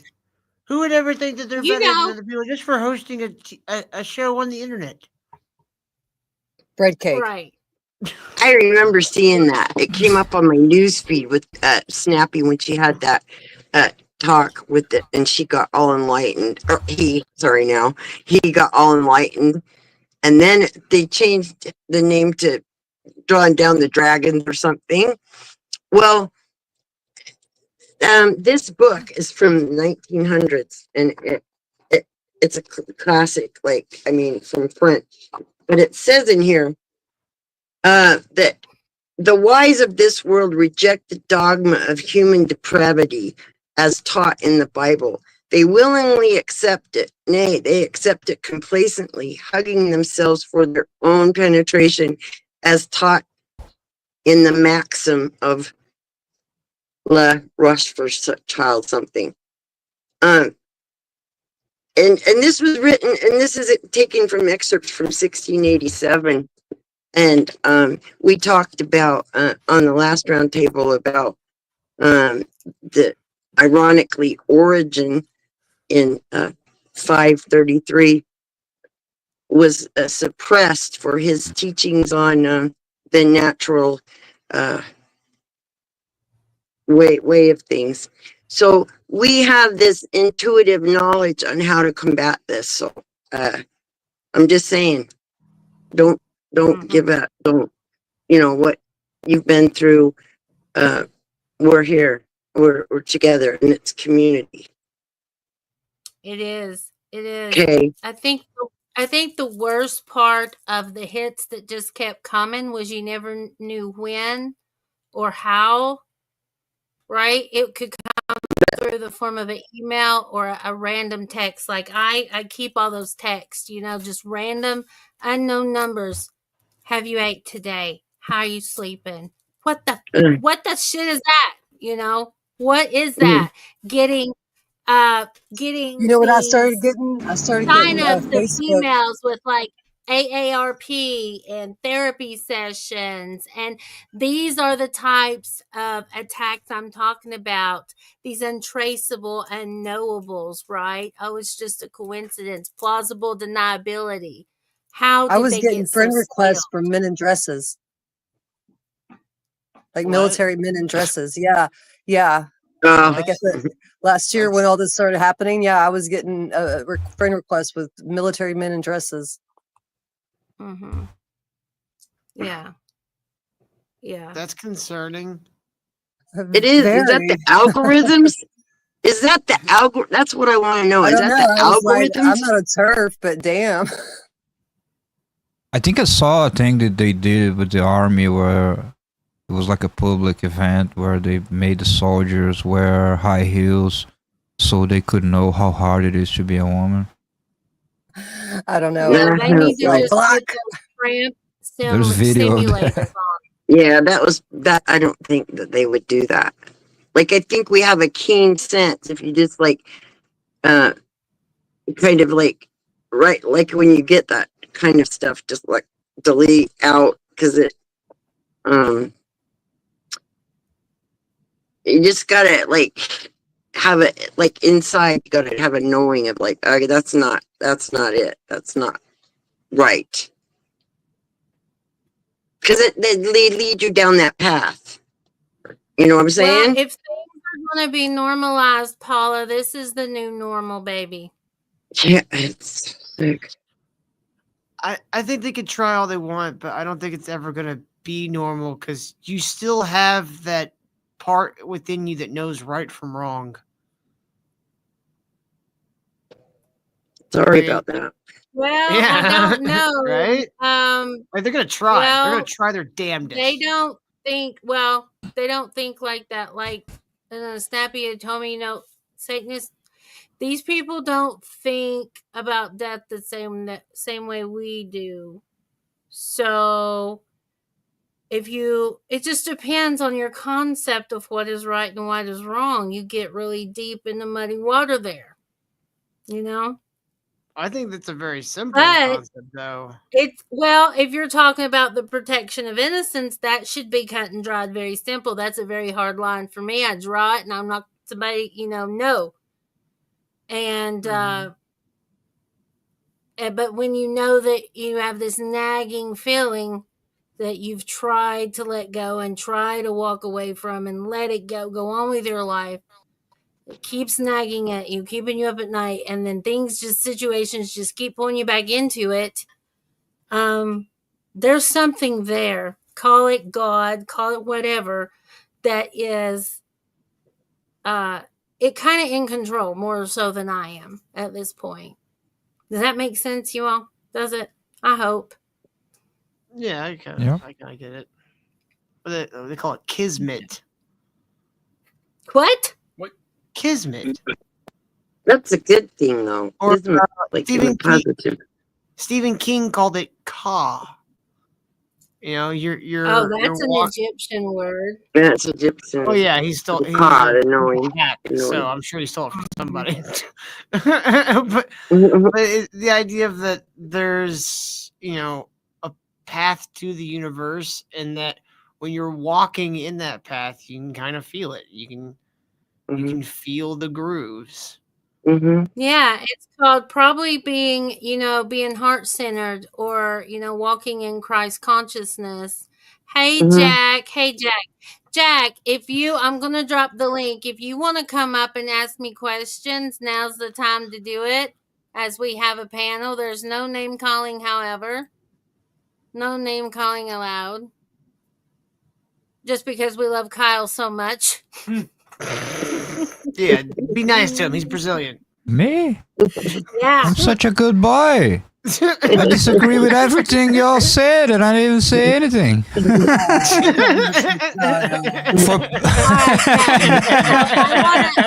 I definitely want to address this. No, it is not all bad. The bad lessons were hard lessons that I needed to learn within my life to grow. Okay. And I've learned a fuck ton in 2 years, fuck ton. Hillman did inspire me to keep digging.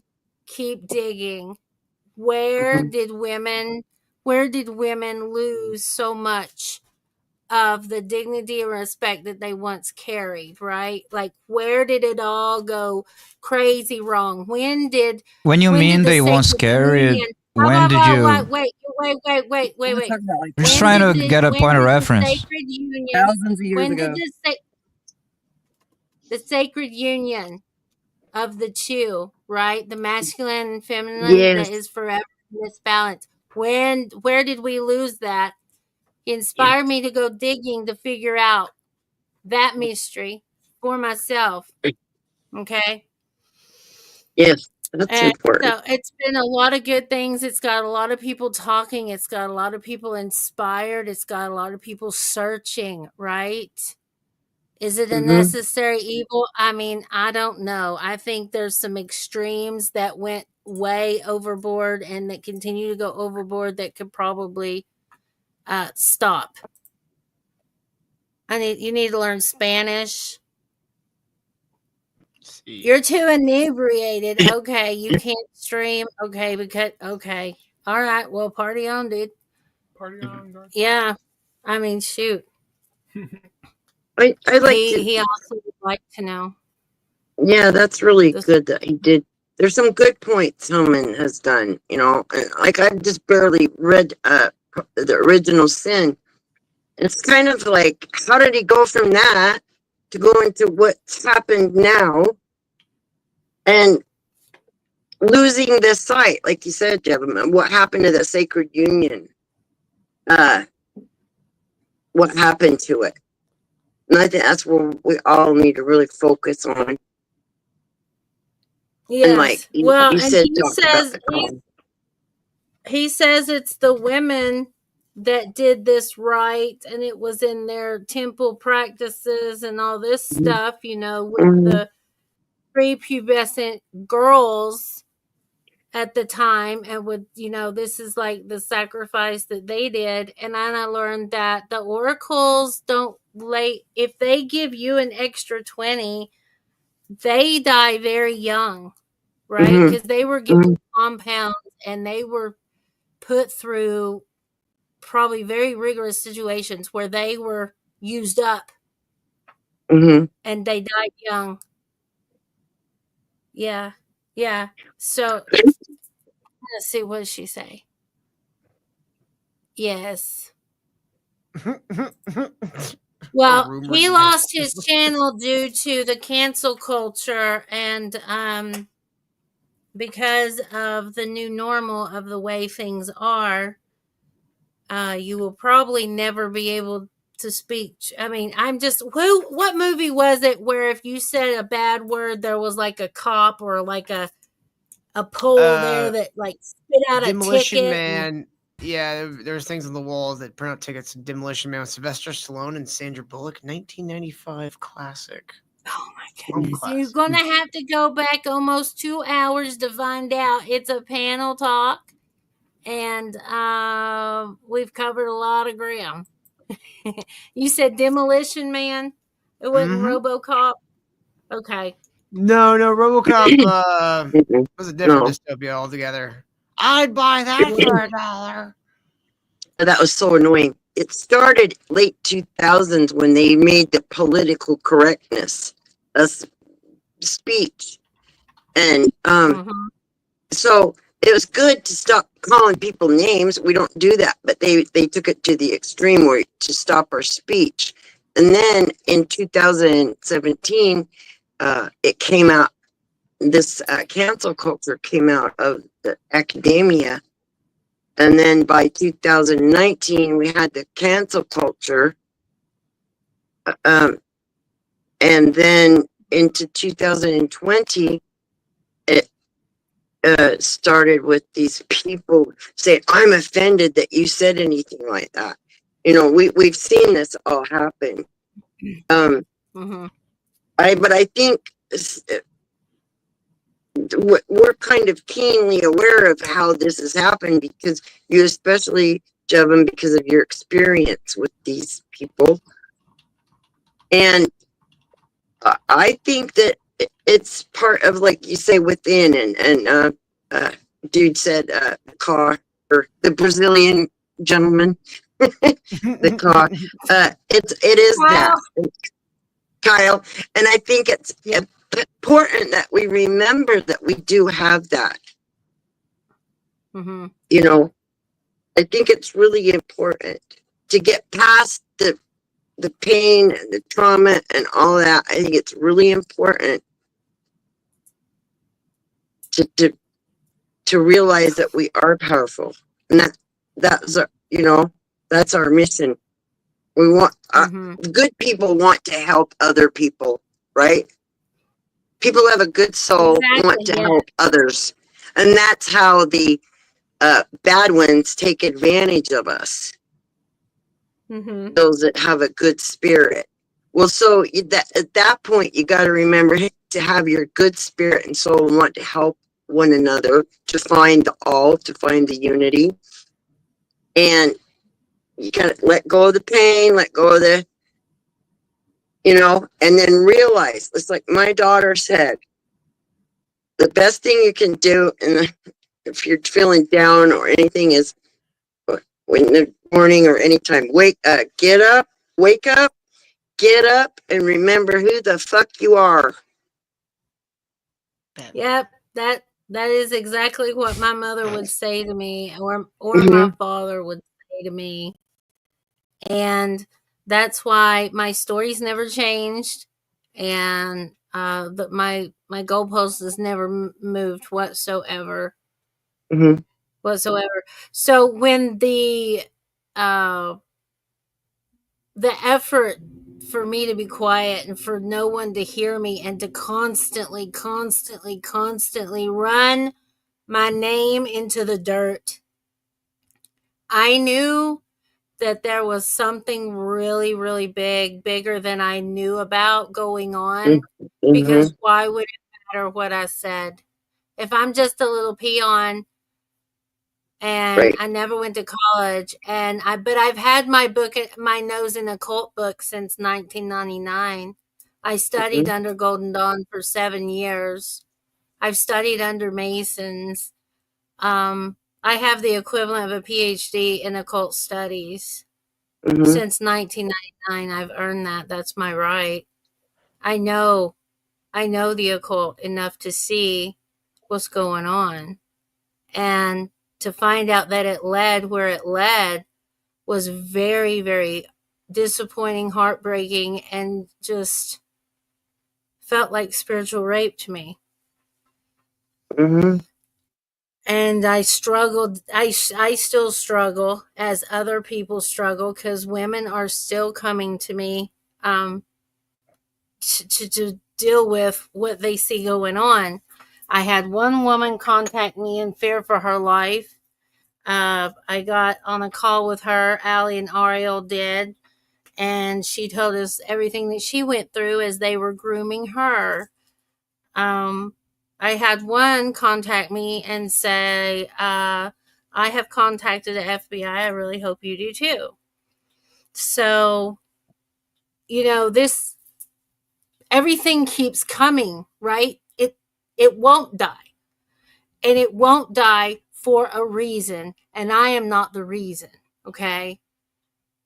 It's because outer influences have caused me to stay involved in talking about it.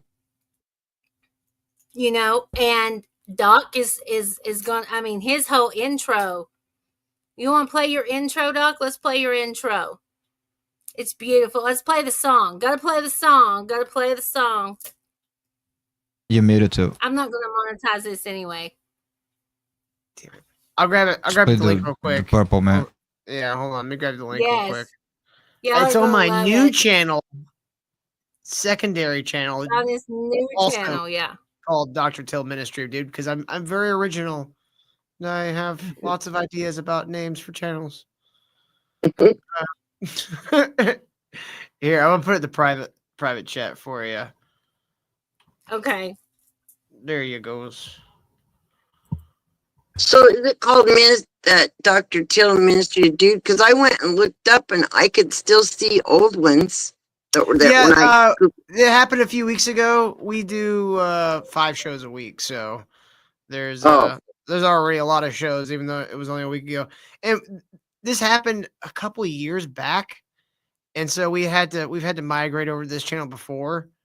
So usually, if I wait about 6 months, they kind of like forget what happened, and they'll give me my channel back. Usually, we'll see what happens. And they may tell me no this time, which is sad because that was my legacy channel. I've had that since before YouTube was owned by Google. Oh my gosh, that's the wrong one. Sorry. That's Mug. Sorry.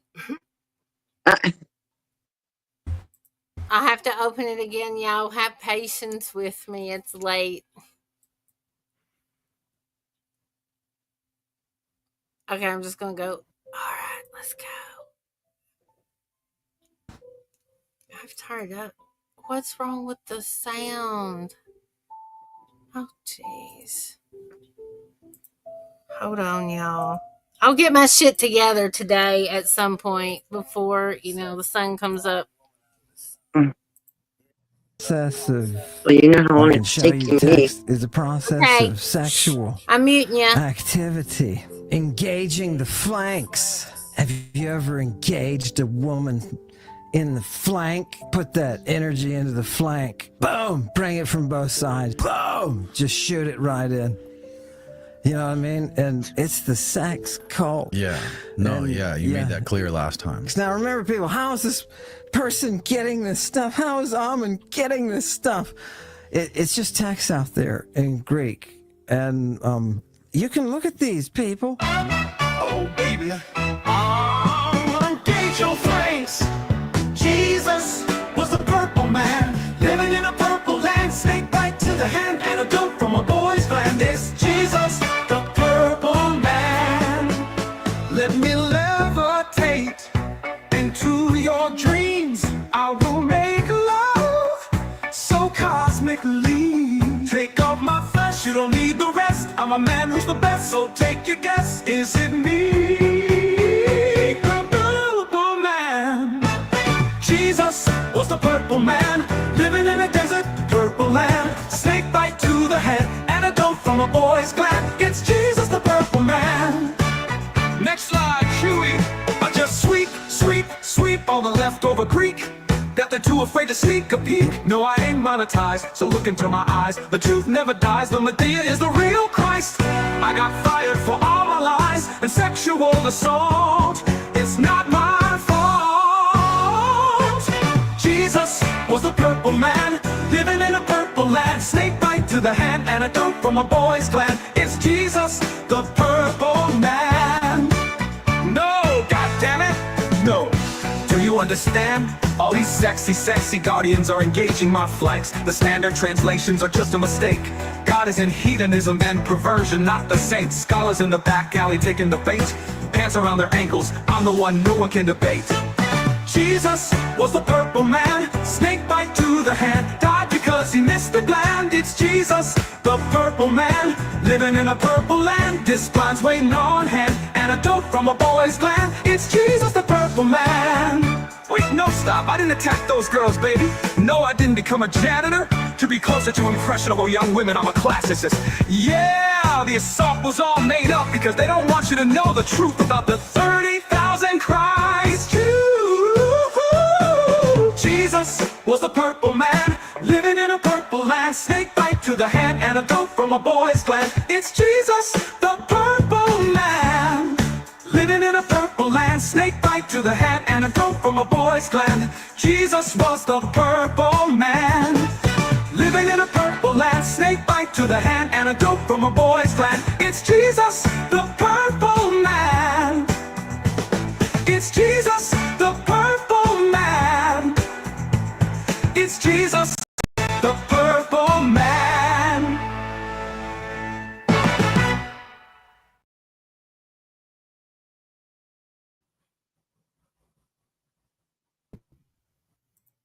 Are we back? Are we back? Are we back? There we are. Okay, wait. Oh, wait. Okay, here we are. Where did Doc go? Well, we gotta get him in here. How do we get Doc in here? He went bye-bye. Hold on. No, not like that either. Oh, I gotta put him to the stage. You kicked me.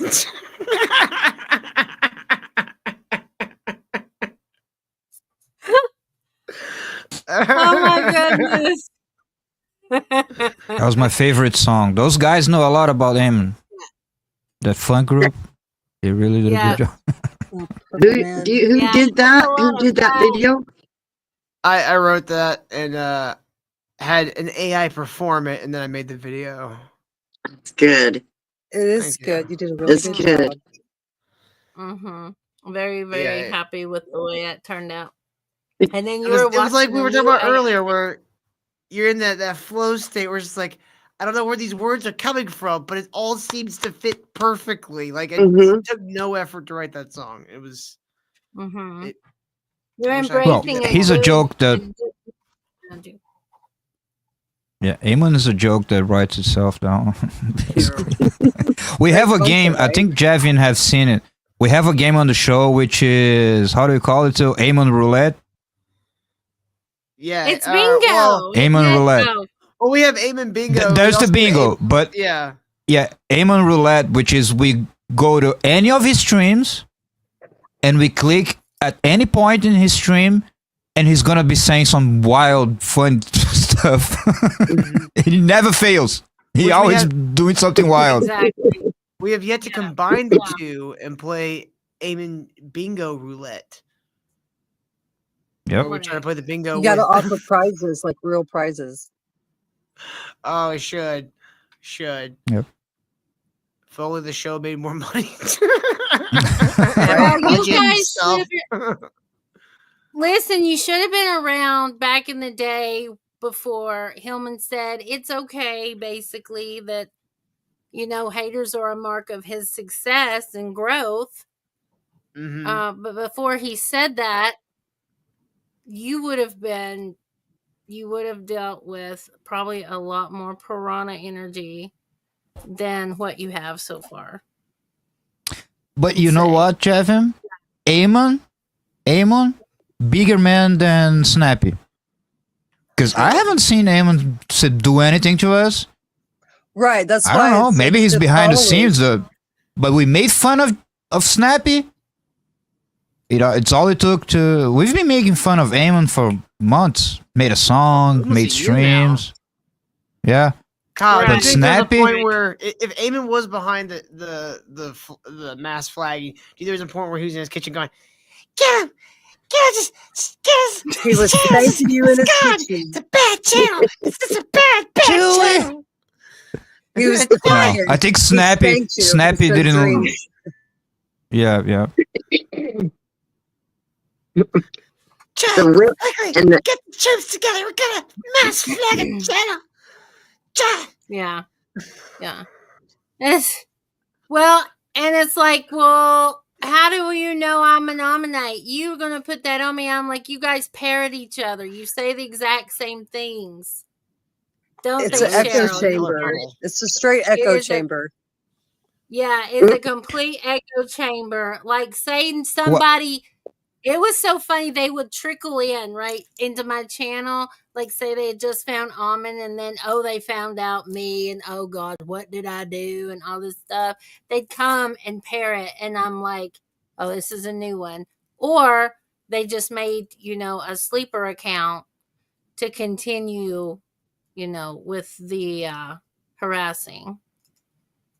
So Jevim, is Snappy saying he doesn't have anything to do with Ammon? Yeah, that's what he told Ron.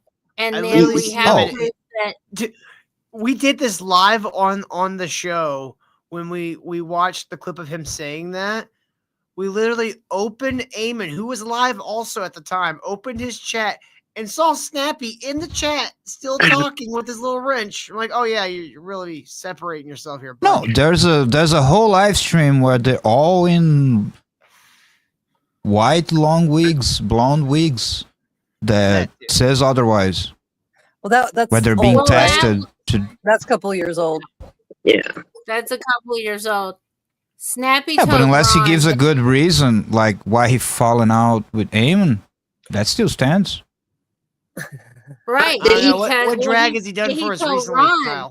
I was just gonna say, did he say that, Jevim? Did he say that on the live cast Yeah, with we you? watched Didn't a you? clip of him on Ron's, or talking to Ron, saying, "I don't associate with Ammon anymore." Exactly. And then we literally 10 seconds later, we're like, all right, Ammon's live. Let's go look at his chat. And there was fucking Scrappy Doo hanging out in the chat, all hibbity jimmy, chumming it up with all the other little Ammonites.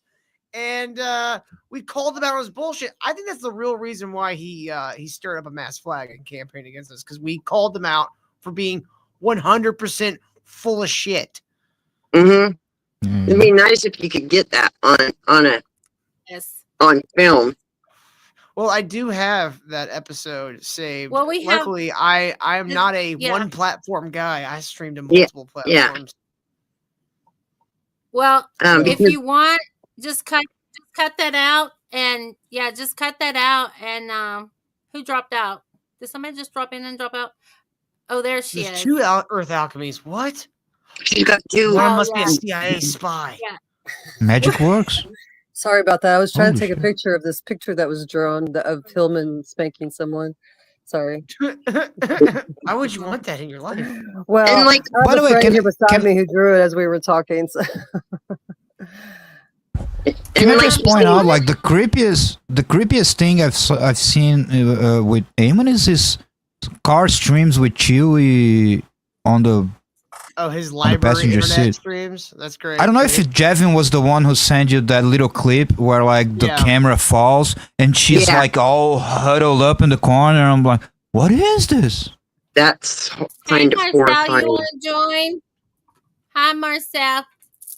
Yo, what up, Marcel's Marcel? upset with me. Marcel's Hi, upset Marcel. with me. You're just a I ain't polarizing mad at figure, ya. Jevim. I know. Oh my goodness. I'm All that just goddess energy. I know what I seen, I know what I saw, and I know what I know, and receipts don't lie. Hips don't lie either. Hips don't lie What either. about that goddess energy? It's beautiful, and the faster we embrace it, the growing pains may slow. Mm-hmm. And there needs to be a balance, and the sacred union of both need to happen ASAP. Mm-hmm. ASAP. I encourage people to listen to Anne Baring and what she has to say. She speaks in a way that others do not. And it's just that sage crone, just streamlined from God, right? Just you can hear it. You can hear she's speaking the truth with everything she says. It's amazing energy. It's amazing energy. I want to see men and women heal. I want to see people falling in love. I want this. I want all these wars to end. And I want people to be able to come together and work things out and talk about things. Absolutely. After Snappy told me goodbye, I was never approached by Snappy to talk about anything or to remove anything or to not do something until I heard that he had, powered through to Ron and gotten to Ron's head. So we'll see. Honestly, We'll see. listen to his little interview with Ron. The energy he was bringing, like you watch his little streams, he's all, "Hey guys, let's tune into the muse and And let's listen to the sitars and harpsichords because that's popular now. But when he was on Ron's channel, he sounded like someone who drank way too many cups of coffee that day and was trying to tell you something, and he wouldn't stop, just 90 miles a minute. That's the point I was trying to make. You could hear it in your voice. I've studied body language, linguistics, and everything. You could hear it in his voice. You know, the shame, the guilt, the fear, trying to lie, all at once, and it comes through. If you want to get some good tips on that, watch Chase Hughes. Chase Hughes, yeah, he can really. It helps to know these things.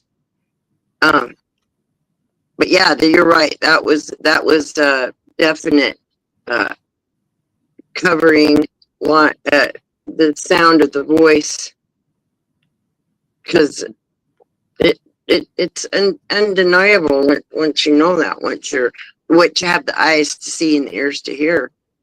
I just get this feeling in my gut. It's like, that's too many words to be true. And I never studied body language, but I have heard the Queen song Body Language, so I think I know a thing or two, you know? Yeah. My issue is I capture those micro expressions. A lot of autistic people do, neurodivergent people on the spectrum, whatever. I'm special. I catch those micro expressions, and I'm like, I'm sorry, did I just make you uncomfortable? Oh no. I think I did, because I caught an uncomfortability there. You see, so that's part. I have that as a gift, and it's made a lot of enemies because I'm able to perceive that in people. And Cheryl gives no fucks. That's why we get along so well, you know, because she knows that I do that, and she honors that I do that. And it's okay, right? It's made a lot of people very, very, very uncomfortable. You just got to know how to deal with it, I guess. I don't know. She's the one. She's the dame right there. She knows how to handle a lot of people. I don't know if I know how to handle people. I just know my own shadow, and I know shadow in others, you know. And I'm not gonna like just pretend like I'm gonna let people just undermine me. Yeah. And one thing you learned, there's a Dr. Paul Ekman, and he learned that there's, no matter where you're from, culture, race, whatever, human beings have 7 distinct looks that they give, like fear, surprise, etc. When somebody's looking at you and telling you a lie, like you've all seen Ted Bundy's tapes, like interviews with Ted Bundy. Well, how he looks at, there's one specific, he looks at that preacher guy and he's trying to tell him, and he'll look at him and tells him stuff, and then he kind of looks to see if he bought it. And if we buy their lie, they'll give a little tiny smile. It's called duper's delight. Just a little micro expression. I know what you're talking about. Yeah. Yeah. I know what you're talking about. And so, yeah, we can teach ourselves to know these things and interact, you know, when people are either authentic or inauthentic. This makes me want to smoke. I know, I want to smoke. I'm sorry. So, and I think I want to go back to what Cheryl, you were talking about with like the numbers, these channels and these numbers, and the fact that people this is our new normal. People are not willing to risk anything to speak on what they see happening that is wrong. They will stay on point. Well, No, like this is what my people like to network, and people like to build their numbers through numbers. Like if you notice, they don't really, if you're not like a bigger channel, they don't want to go on your channel, right?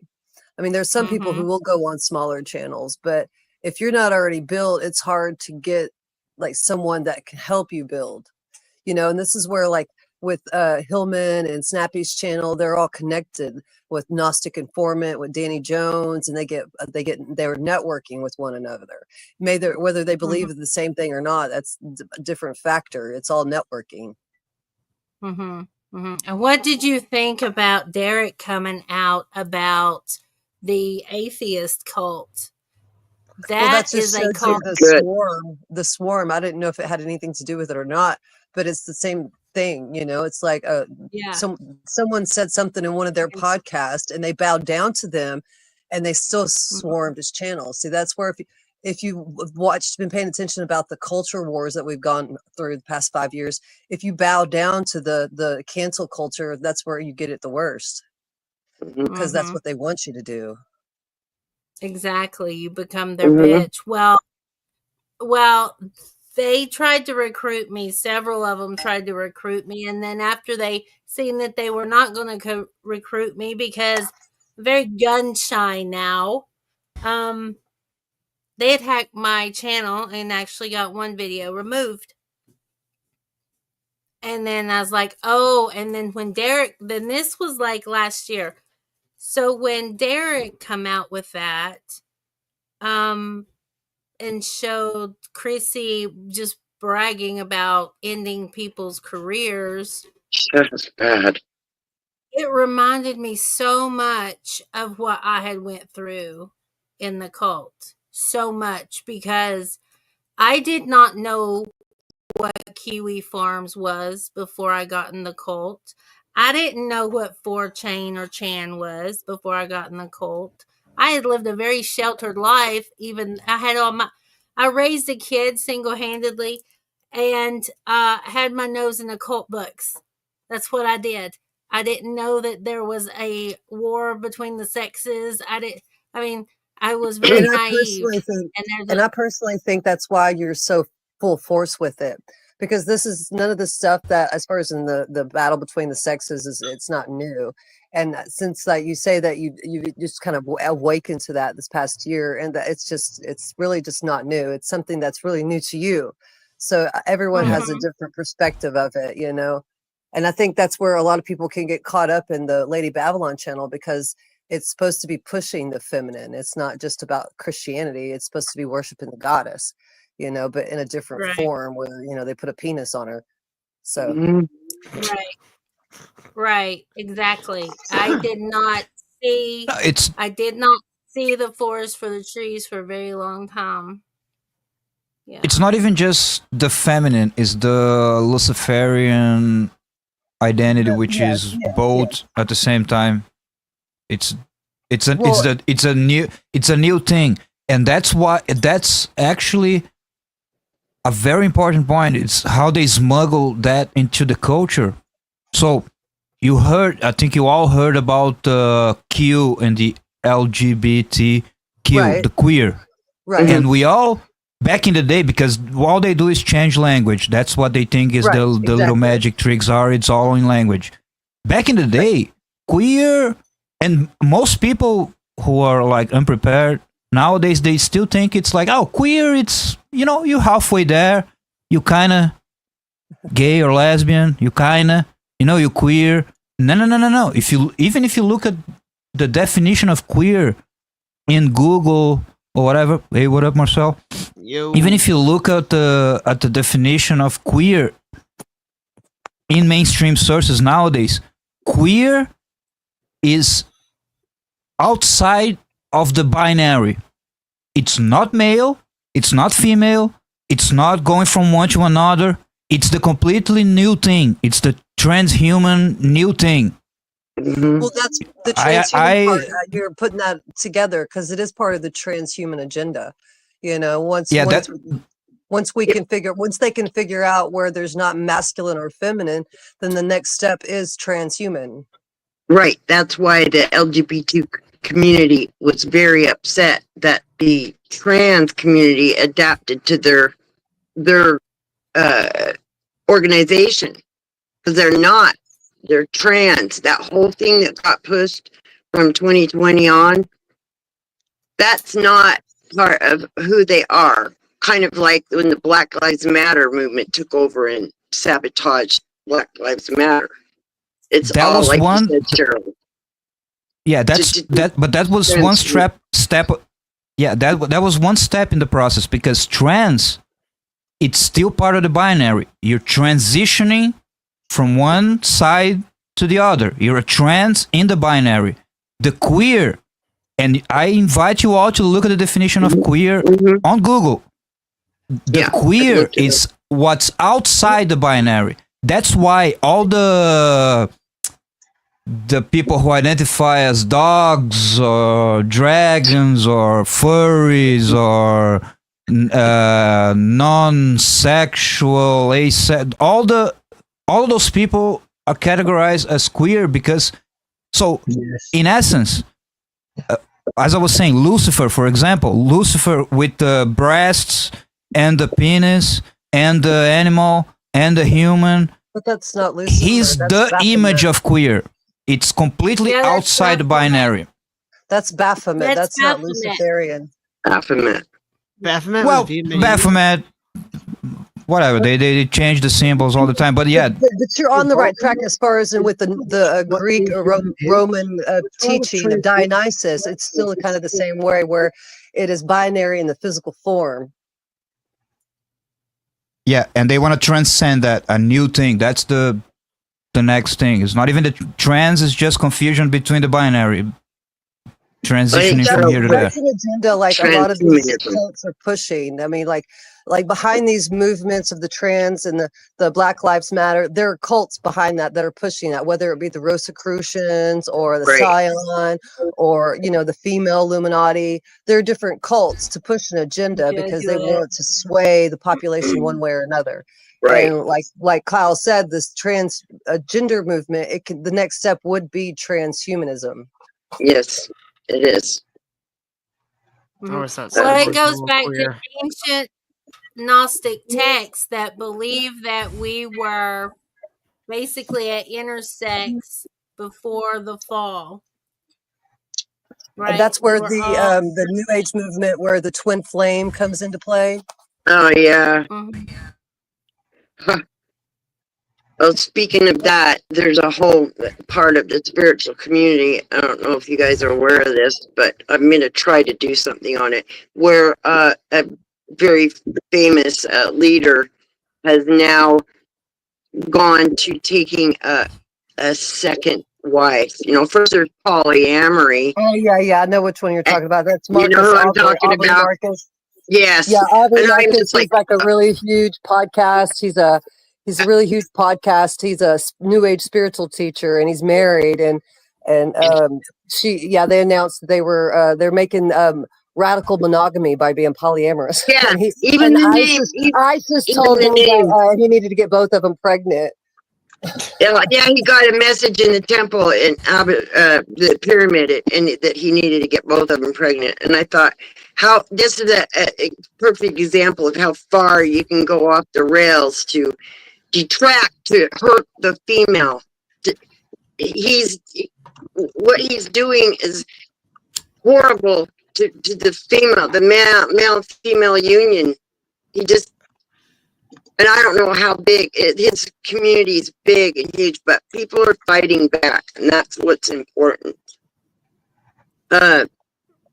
There's a really good doctor that's speaking on this too, and she knows that she knows the doctor that coached Aubrey Marcus into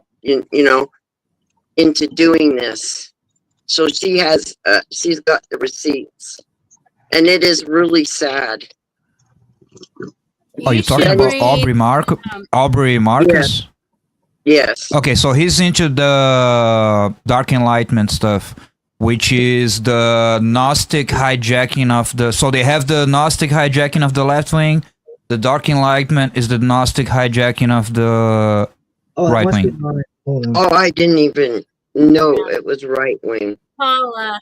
Paula, can we get you to try to fix your mic, sweetie? It's a lot of static. And it's like, it's bad for, yeah.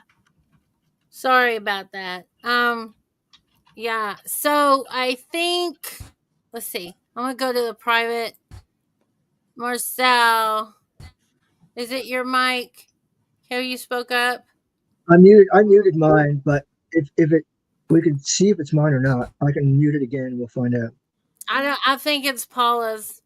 I think it's Paula's with the static, but is that better? Okay, good. I'll That's good. switch microphones. Marcus, I don't know how much longer we're going to be on. Probably another 30 minutes and make it just like 3 hours, if that's okay. We can address, we can go back to the transhuman if you wanted to, Marcus, but I wanted you to talk about some of the things that you shared with me, if you don't mind, that you have experienced of the culty behaviors that you were uncomfortable with.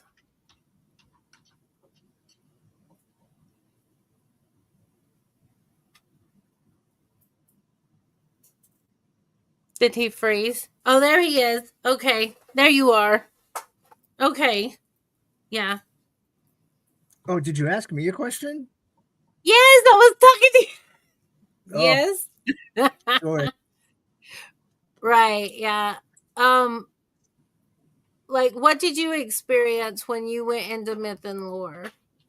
Oh, a fuck ton. Oh shit! I swore. A whole lot of You can elitism swear. for sure, and gatekeeping. Like the massive amount of gatekeeping was astronomical. Like the whole idea behind ears to hear is the most elitist gatekeeping bullshit I've ever heard in my life. Like, oh, you don't have the ears to hear. Like, fuck off. Like. Marcel, that's cult behavior 101. It's the circle inside the circle and the initiations and Yeah. Thank God you didn't have to put on a dress. Yeah, well, yeah. I mean, for sure. For sure. I mean, You dodged that one. Drag shows, I understand that, but yeah. That one guy that was doing that video with Stappy and Ammon, he looked like he was straight out of a Monty Python sketch. Oh, he yeah, was yeah. extremely stressed. He was very nervous. Yes, he was. He was in a halfway house, and he got really abused right after that by the other mates. Jesus. Yeah. Did he write yeah. Ammon a thank you letter? I don't know. But I know that after, I don't remember the time frame. I had to go back and look, but I had several people say, I don't really want to have to stop being your friend, but I have to leave your server or I have to quit talking to you, because Snappy went through every single member to see. Oh my God, if that was insane. He did. You Wait, what was he trying to see? Did you He witness apologized that, to me afterwards because he called me out for just having you on my friends list. But he apologized to me afterwards. But he went ballistic for just having you on my friends list. He's like, I know who all the fucking spies are and shit. I can't remember his exact words, but yeah. Yeah, that's crazy. Yeah, went through each person and cornered each person, back alleyed each person, and said, He did. You have anything to do with this person? Yeah. Sounds like they all just accused me of being a transphobe. I don't know. It was a weird environment, man. It's cancel culture.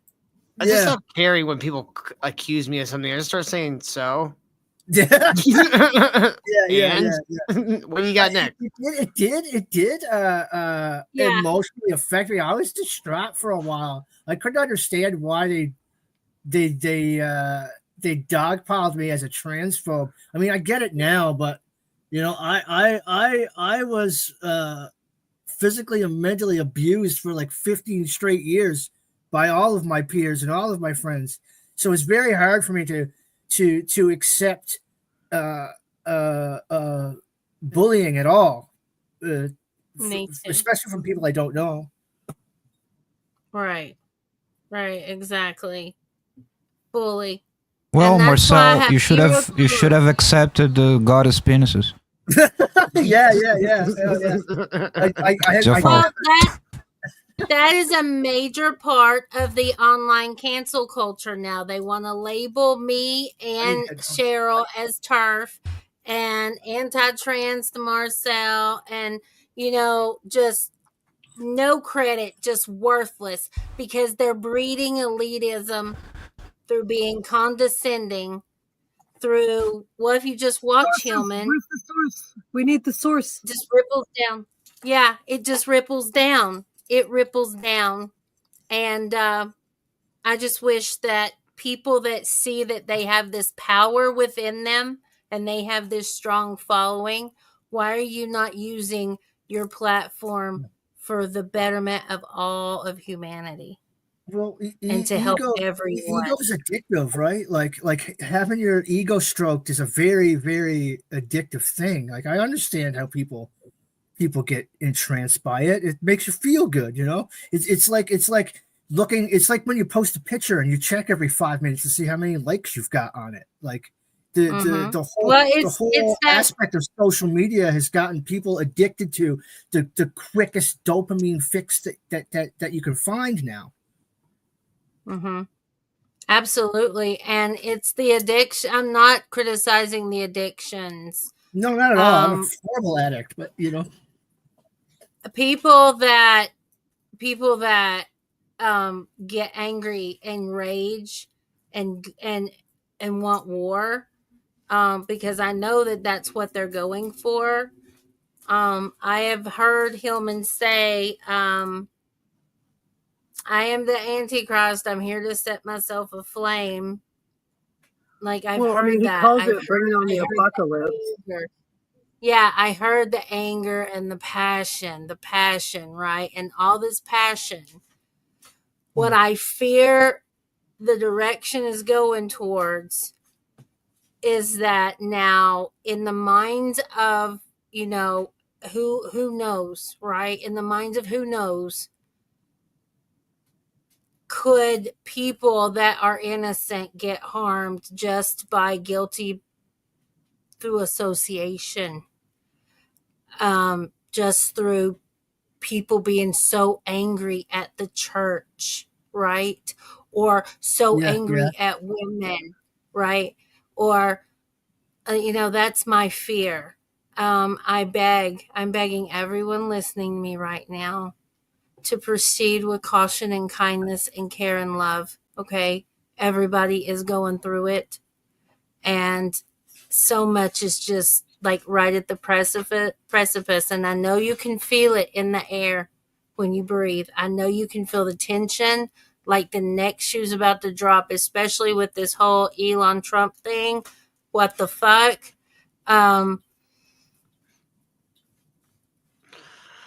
I want to be on this side of history, and this is where I stand, and I'm not moving. That's what I'm saying. Look, Jevim, if you want a white pill, a little like, good news, I really think that this whole Ammon thing is going to implode sooner or later. I don't think we, in general, we as the ministry or you guys are going to do much because they reached like a critical mass point of like they got enough numbers that we can actually do much unless we want to stoop down to their level and do underhanded things. All we can do is make fun of them. Our audiences are small and all of that, but I truly believe that it's all gonna go down in flames because it has happened. Asleep, probably, right? Probably. I mean, that's what he's gonna set fire on that car. I mean, I hope not. I hope only the best for David and Chewbacca.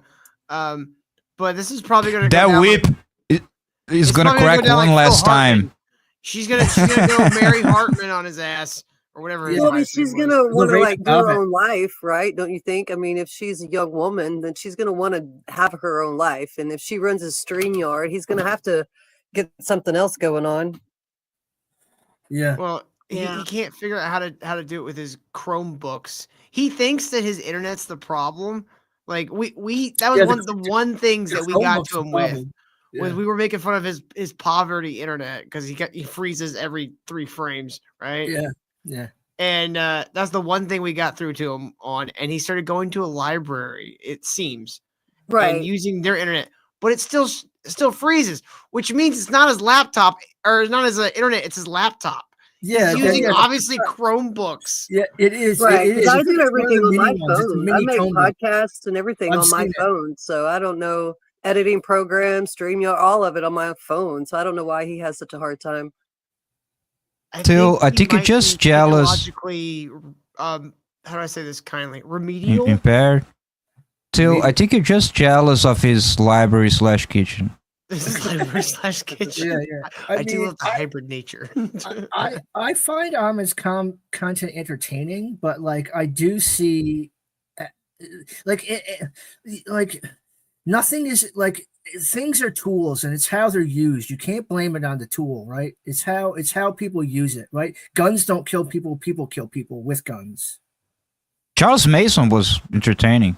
Have you seen his interviews? Well, even with him having seen his music, internet, he's got a following. So. Yeah, right. And you can't blame Ammon for what his following does either. But still, No, I'm I not blame sure. body percussion.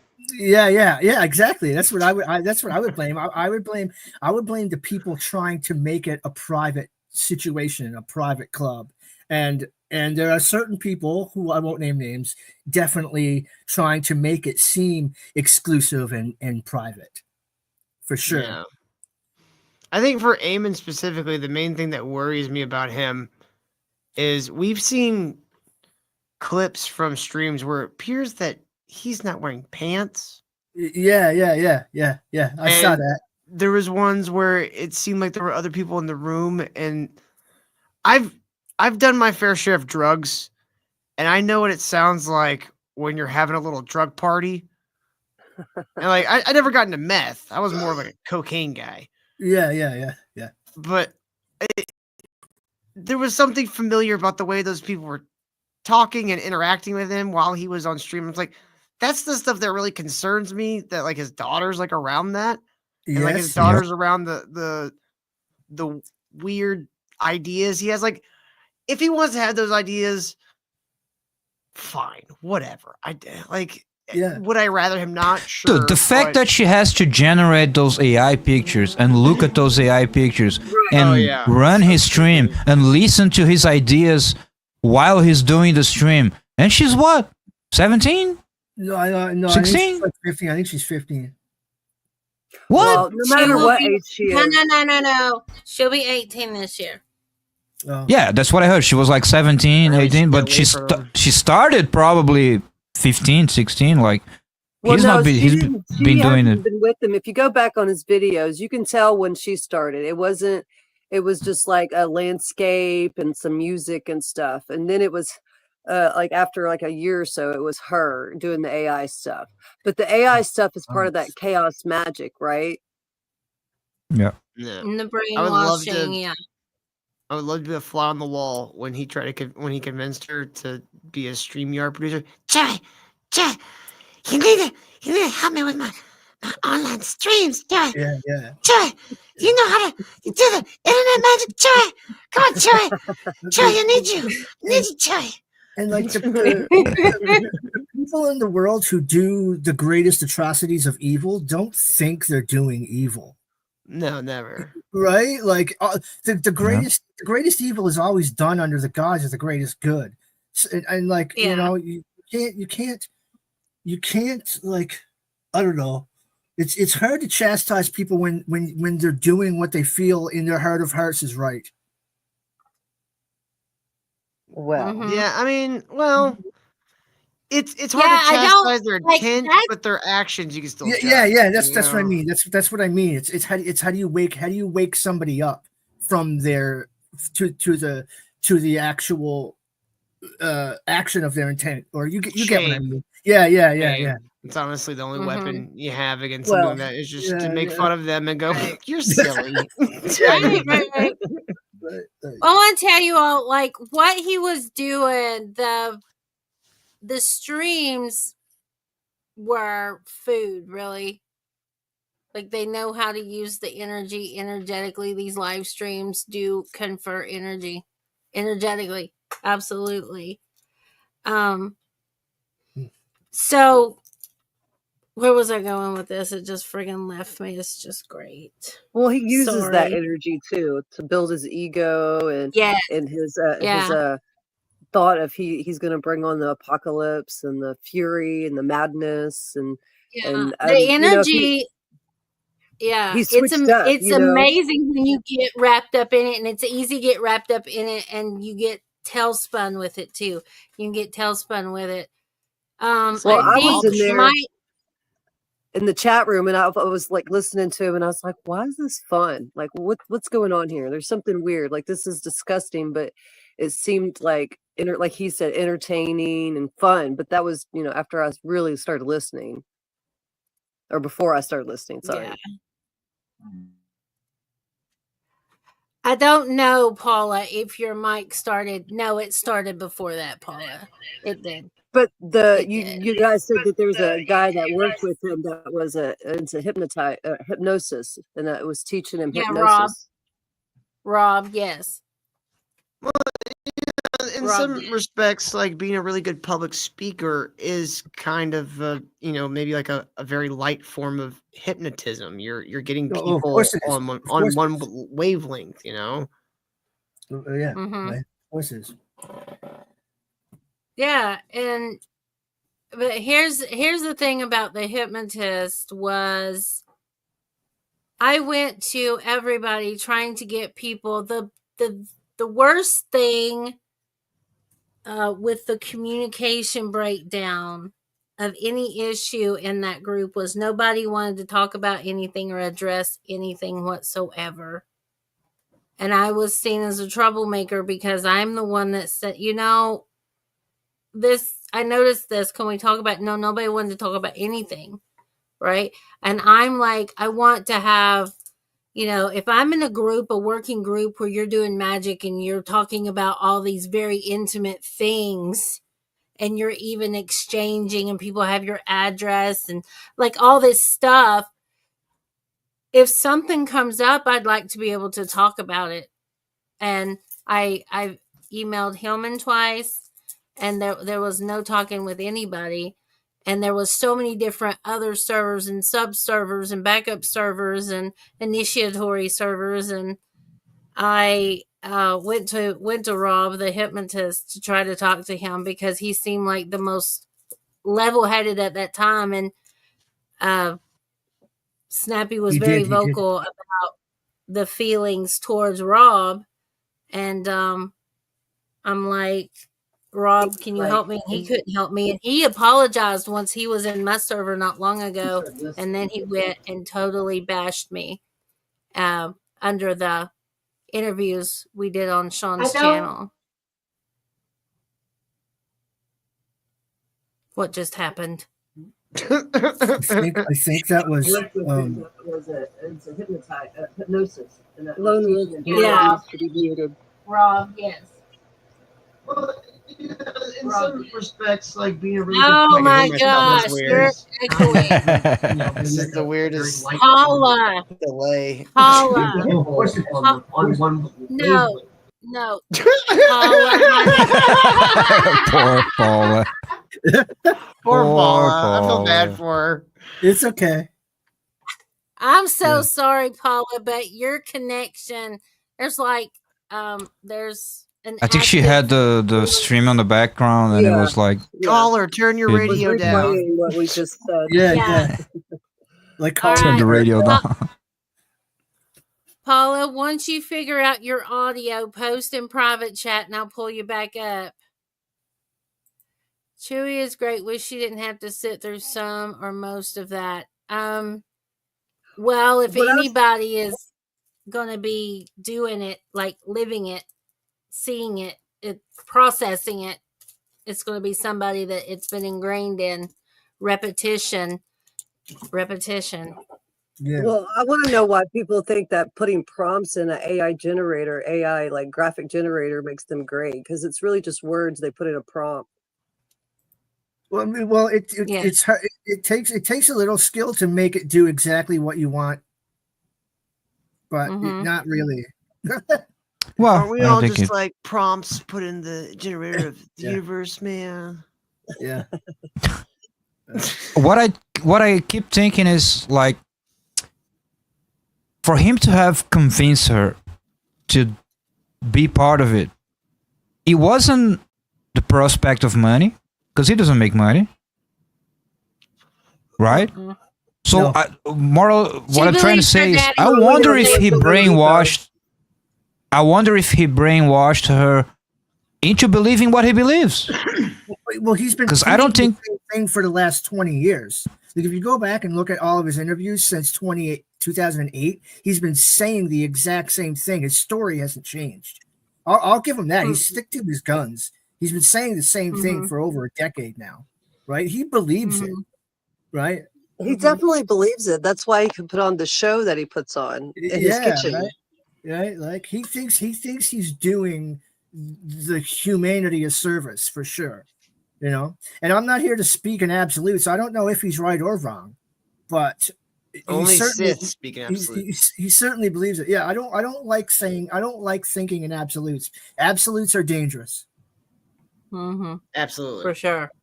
Is that an absolute, Marcel? That speaking in absolutes. Like you're being very absolute about this. Well, I got some to things are spend, absolute. Yeah. I got to talk to Chewie for 3 hours one day, and she believes her daddy's going to save the world. That's what they believe they're doing. That's what she believes they're doing, is going to save the Of world. course she believes that. That's why she's doing it. See, this is where like people don't understand. Like they think it's mean, but like if someone like her told that to me, my natural reaction, and I probably wouldn't be able to control it, is to immediately start laughing at her. Yeah. Yes. And while that seems cruel, it also tells you when you're being dumb. It's no different than Bob Larson and grooming his 3 daughters to be I would exorcists. never do that to a child, It's though. indoctrination and starting at an early age. Right? I could not do that. I would not do that to her. I could not do it to any child. I would cringe. I mean, that's how I was raised. Was if I said something stupid, my parents would just laugh at me, and I would be like, "Oh, I'm being dumb." Nowadays, that's completely normal. They coddle people's insane things now. They're like, "Oh, you're fine the way you are." Maybe you're not fine the way you are. You're being stupid. Like, it's okay to be stupid. There's no shame in that. Bob Larson's good either. It's just funny.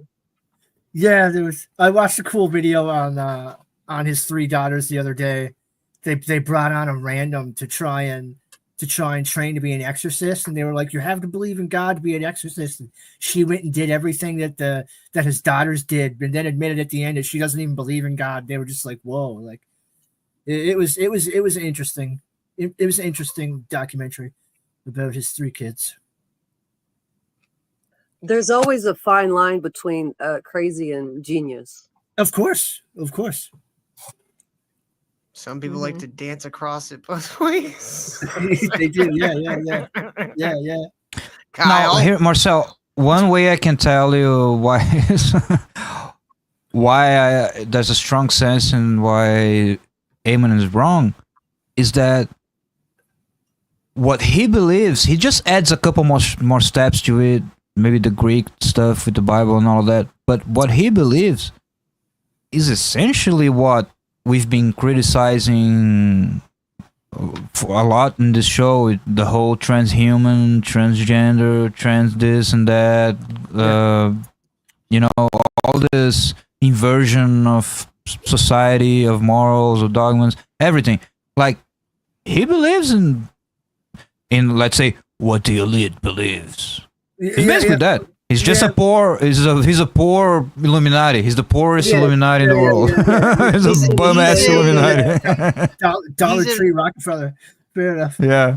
The guys who did the CERN satanic sacrifice, he's like a fan club for those people. Yeah, fair enough. It's like, I want to. Was that video real? I thought it was like AI generated.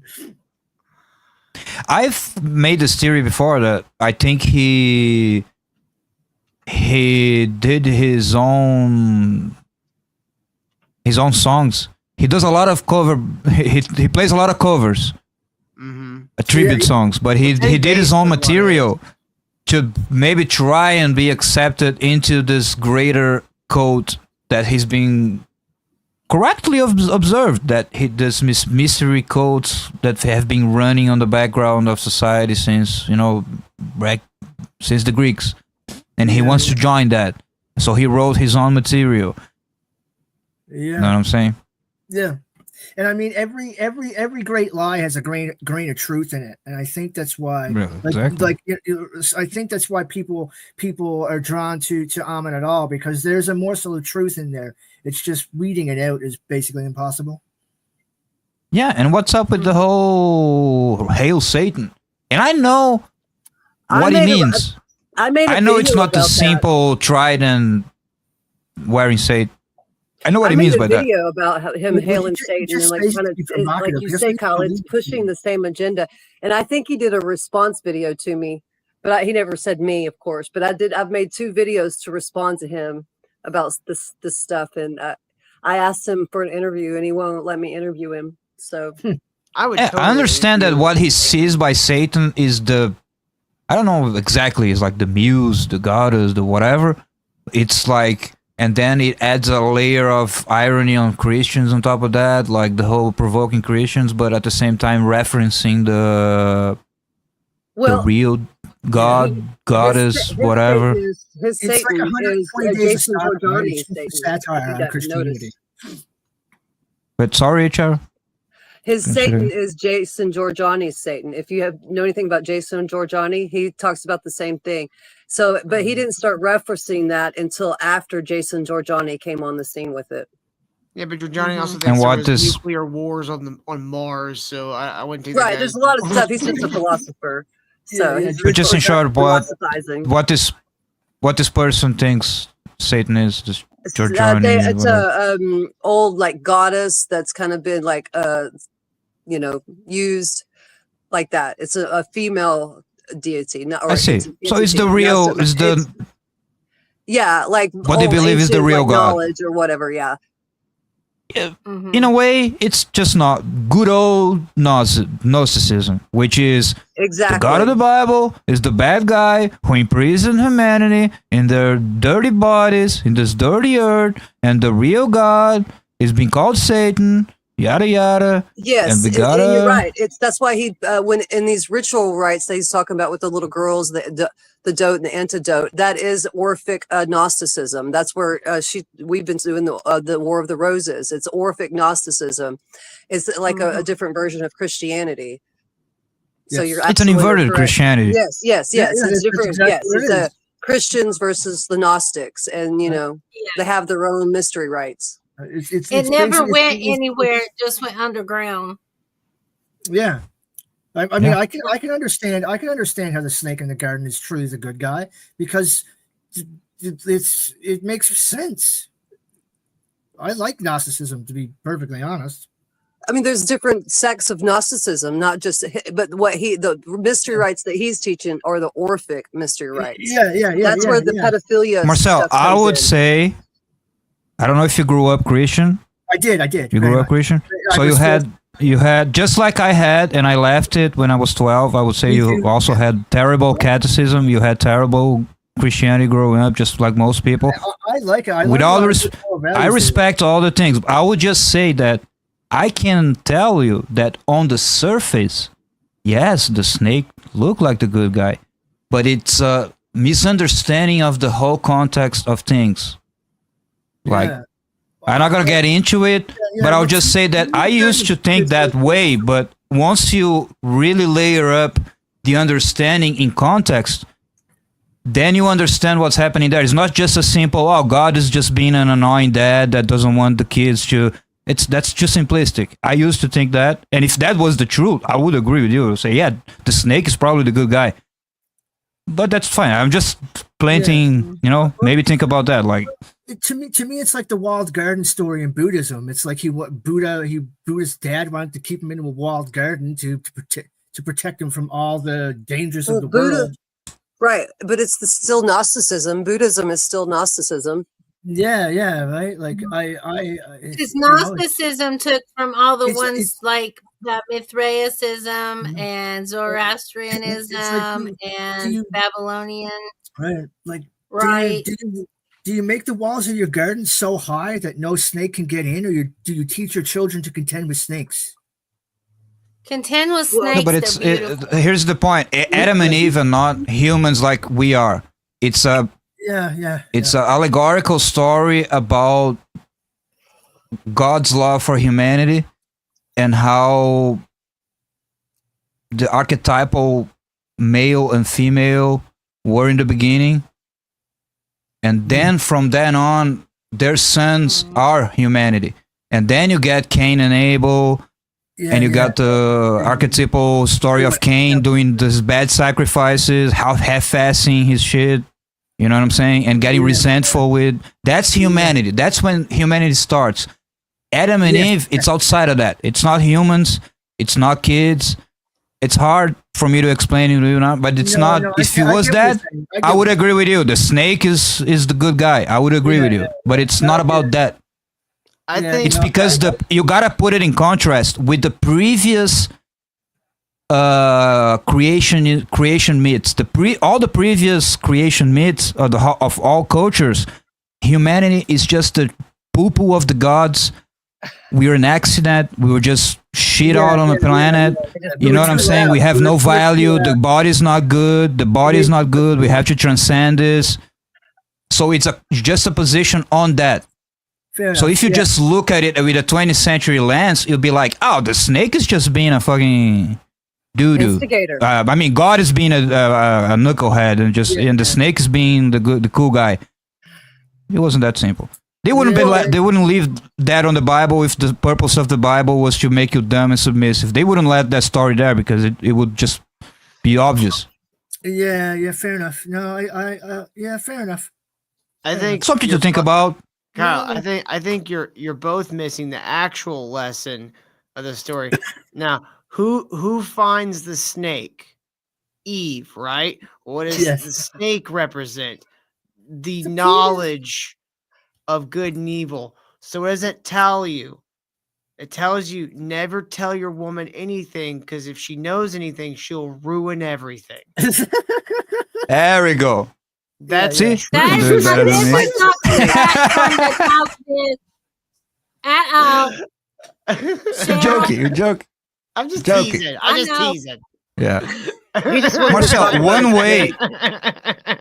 one way in which you can think about the snake is not just knowledge.